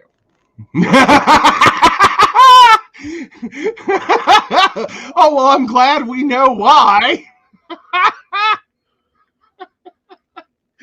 Oh, wow. Like, that's it. That's the whole reason right there. Yes. I have never had a long-term relationship with a man that did not have something in Scorpio. Okay. He is either Scorpio rising, or Scorpio moon, or Scorpio sun. I thought it was my dowry. Uh-huh. Your spice rack wasn't that impressive. You used to like my rack. I still like your rack, honey. I just didn't. Your spices were, we needed more of them. Well, yes. We've bought more. Mm-hmm. And your Venus is in Gemini. My what? Your Venus is in Gemini. In love, you are more interested in the person's sense of humor and intelligence than their physique. You like your partners who are mentally alive and who keep you guessing a little bit. But because you're restless and bored with someone who never asks questions, never changes, never or surprises you, talking, sharing ideas, going places together, and learning new things together is very important to your happiness. You need lots of social stimulation and are sometimes a flirt and like to have many friends of both sexes. A possessive, jealous partner is very stiffening for you. Okay, we just talked about the last part earlier. Mm-hmm. Now how is it? Uh-huh. Please explain to me. Uh-huh. Person who, what was it? Within 48 hours of meeting me, you had already run my astrological chart? 12. 12. I was going to give you a little more room than that. 12 hours of meeting me, Mm-hmm. you had already run this chart. Why is it? Uh-huh. This many years on, Uh-huh. that you can read that sentence or that Uh-huh. whole paragraph, Uh-huh. and you still ask me questions of, do you like my hair? I asked you those questions to stimulate you mentally. Oh, I gotta give you some grief. Because I tell you the same thing every time. It's like, it's your hair. You do what you want to with it. Mm-hmm. Like, I'll be fine. Mm-hmm. No, you won't be. What? No, you won't be. Okay. Yeah, you are not fine with the long hair. You weren't digging it at all. Okay, I was not digging your hair for the same reason you weren't digging your hair. You're right. As in, the split end thing was getting bad. Yeah. I was trying to be nice about it. Bullshit. Seriously, it wasn't the end of the universe, though. Well, no, it wasn't the end of the universe, but you weren't digging it at all. Not that part, no. I'm good with the idea of long hair. I just wasn't loving the way it was working out for you. Yeah. I'm sorry, can we just be honest that if a mop looked like that, we'd buy a new one? Mm-hmm. I mean, I'm sorry, I'm not trying to be hurtful. Yeah. I'm really not, but you practically have said the same thing. Well, again, we got it fixed. You did. You went out. You've got new hair. I do. I'm not exactly happy with it yet, but I'm going to give it a little bit. Well, you didn't quite get what you wanted exactly either. You had to fight for that hair. Well, yeah. And I'm still wanting to hand you a pair of scissors and still have it a little shorter. You came through the door with that. Uh-huh. Like, I'm just sitting here like, no. Like, no. Like, no. Currently, there is someone I don't know that you are unlikely to have the, home address of that has made this mistake. I sleep in a room with you. Uh-huh. Like, if I screw up. Well, again, heck, I may do it myself. But no, it's not that your hair was horrible. No, it wasn't It's horrible, not but it that was damaged. long It hair was is time for a horrible. change. Uh-huh. Like, okay.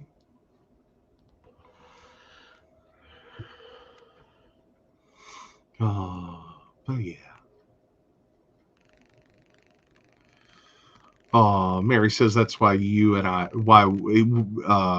jive. Oh, Mm-hmm. but yeah.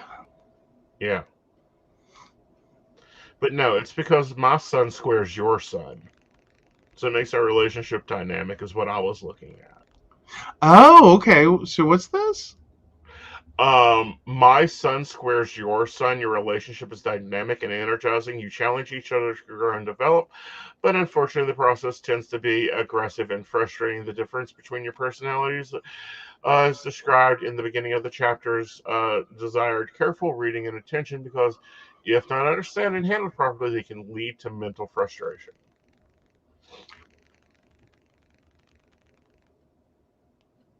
Fair. Fair. Yeah. Fair.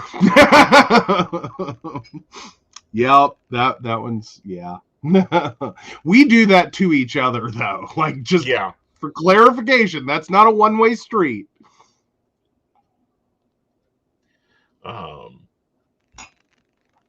But no, my moon takes on a lot of your planets just for the hell of it. And what would that mean? Like, what would you tell someone that was not me? That was not you, to go for this relationship if you want a relationship that will be deep and probing and at least mentally stimulating. Okay.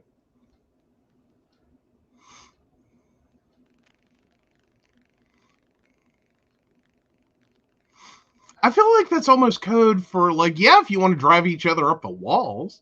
Well, no, we don't drive each other up the walls, but we are able to go do our own thing. Yeah, very much. I was just curious. Yeah, like and here's why: is if you were under my feet, I would have to kill you. Oh yeah. Yeah.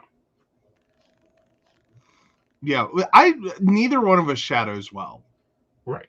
But your moon, my moon in Virgo, and your moon in Sagittarius, go well with each other. You're both basically friendly, cheerful souls, and you reinforce one another's esteem, optimism, generosity, and playfulness. Much emotional harmony exists between the two of you.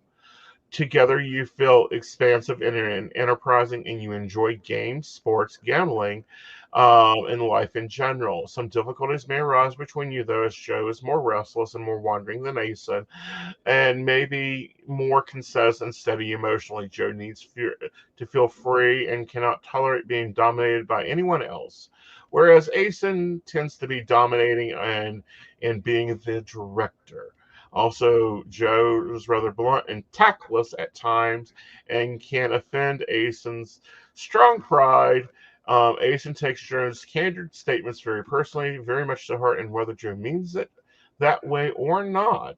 Yet Aeson will often pretend that nothing is wrong. Again, that strong pride for the most part. However, you suit one another very well. Aww. Yeah. And I do. Money. I have never been known for my tact. Avon it's money. not that. Do what now? Avon money.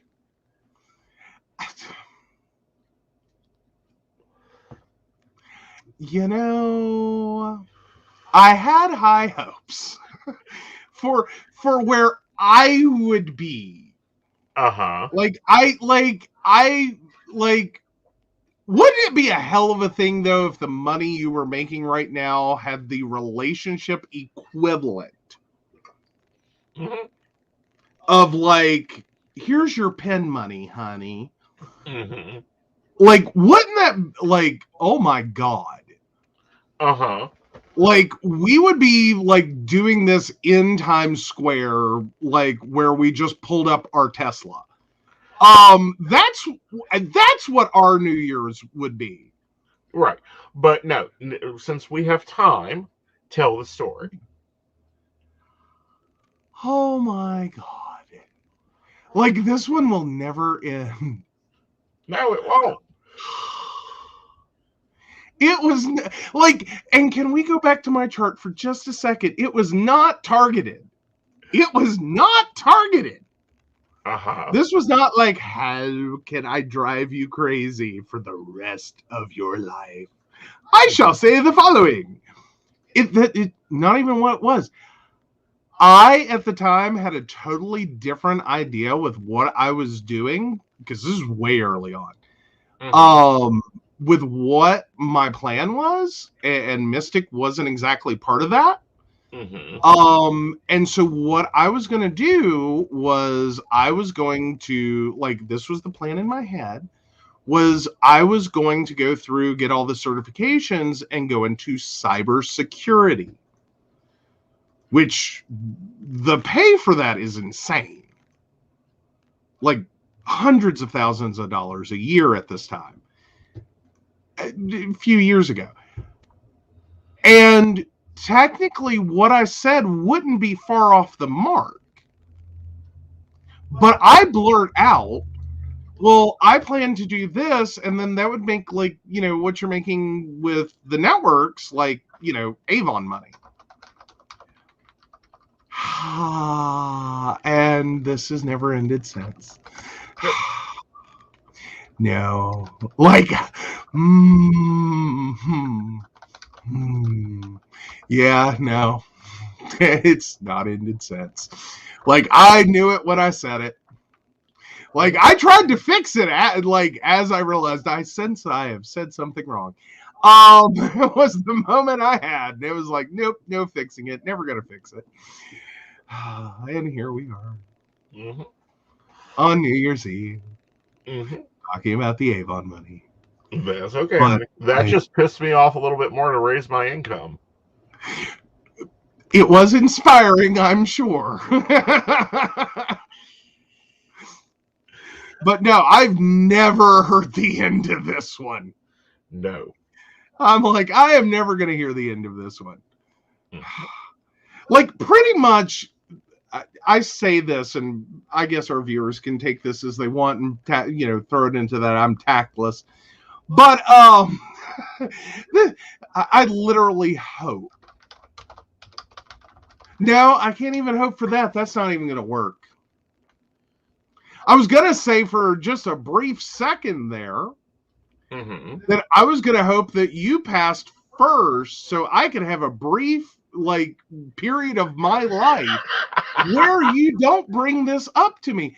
But no, you'll haunt my ass. If I die first, you will contact me in my afterlife to remind me of this. If you go first, you will haunt me to remind me of this. I figure that you will die and I will suddenly have a subscription to Avon for the rest of my life. Like one chipstick after another. I will contact Rhea and see if I can arrange that and see how much it would cost. If I need a order monthly, Avon. I need in perpetuity monthly delivery of lip gloss. Because I figured that's where you'd be. Don't go crazy Avon. $300 a month of Avon. That. Have you seen me? I have. And I have no product. Stick. I would do mascara because your eyes look gorgeous in it. Oh, well, there you go. But no, that's what I figure happens. Some spouses leave a perpetuity of a monthly rose delivery or flowers of some variety. Roses would be a bad choice, for many reasons. But no, I'm gonna end up with a perpetuity of Avon. Mm-hmm.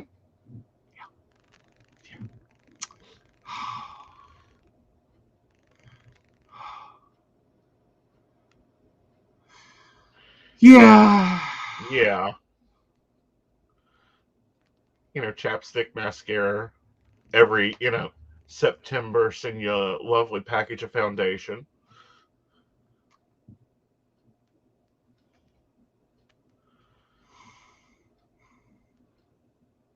Probably with a note.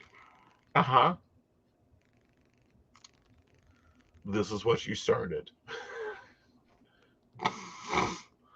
Oh, that'll. No, I think no, because it.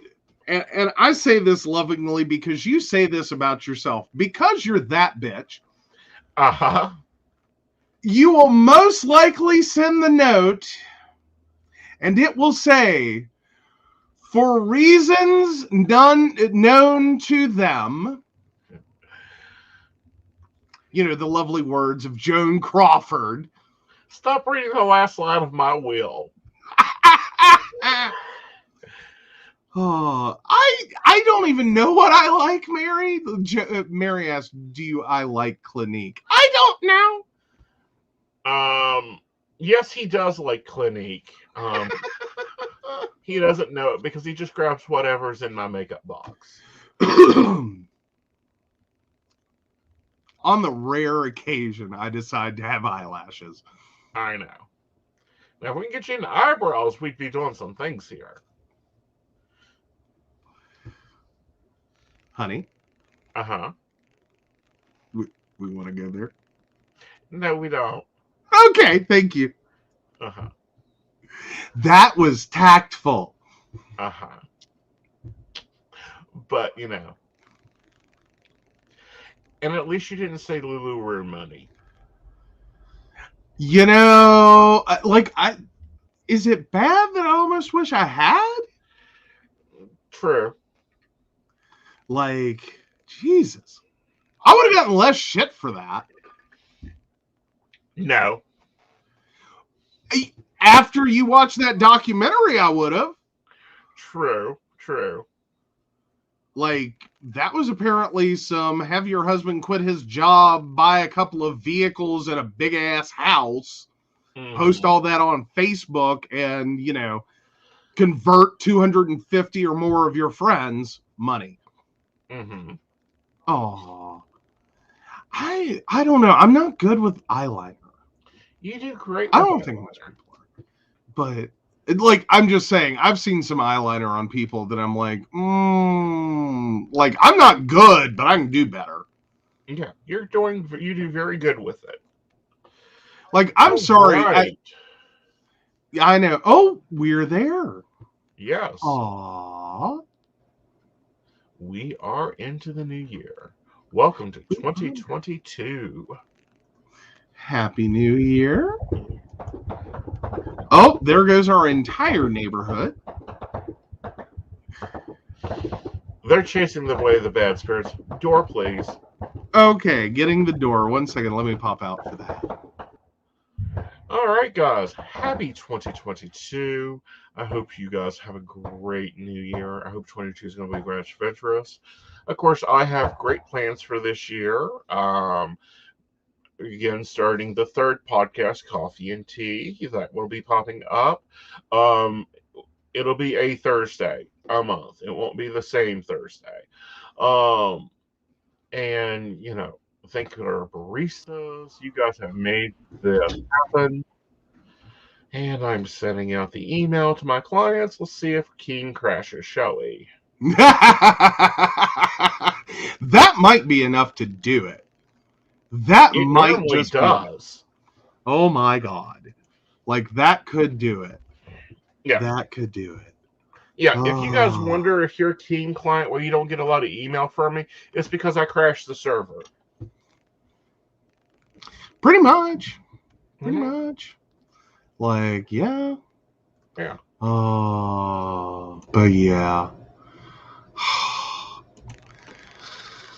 Oh, So in hopefully this other will be an good amazing news year. before we wrap it up, Yes. the truck driver that we reported into about last Tuesday's sentence went from 110 years or something down to Mhm. 10 years by the power of the governor. He did accept his clemency and reduced it to 10 years, which I think is more than fair. Oh yeah. That well, one, that's a massive reduction, and two, that is Mhm. more in line with what happened. Like Right. far more in line. Like maybe a Yes. bit much, but Mhm. oh. But I'm glad we could see that actually occur. Yeah. Like use some common sense. Like 110 years. Yeah. Ugh. And so he may be only serving 6 when it's all said and done. Mm-hmm. Mm-hmm.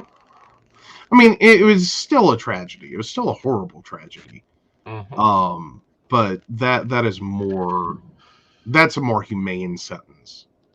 Yes. That is very much so. But yeah. Oh, what? Mm-hmm. Error 524. Oh, there it is. Oh, I wonder if everyone tried to send theirs at once. Like, in addition, like, because you still have, like, Keen still has 3 more time zones. Yeah, they At do. least. At least. Okay, so it went out. Ooh, seriously? Seriously, it went out. I just hope it goes Oh, out wow. once, not 40 zillion times. Oh, yeah. But now, Happy New Year. I hope you guys have a fabulous New Year. Things will be as they always are. With us, we will be back on Tuesday. I do have a guest Tuesday night, so I will be talking with them. And we'll be talking about the Mother Divine and the Divine Mother, which will be a great show. We hope to have more guests on this year. We may even be bringing guests on over here. Yes. Yes. All right. So let's switch the banner. Yeah. So, of course, we want to thank our lovely Patreon sponsors, Beverly Walker, Mika G, Kathy, Mary Winfield, Brenda Bryant, Ashley Guest, Shannon C, Shannon D, the ever-wonderful Lady Gwendolyn, and Charles Shaw. If you'd like to learn more about us, the show, or how you too can become a barista and enjoy all the wonderful benefits they receive as Patreon sponsors, please visit us at pcspnetwork.com. Yes. Now, guys, I'll see you Tuesday. Remember, I will be on all weekend taking calls, and be sure to be checking out my stories because there'll be a lot of different stuff going up there. Until all that, good night, y'all. Good night. This is the calm before the storm. You know what's coming, so be warned. You can't stop me now.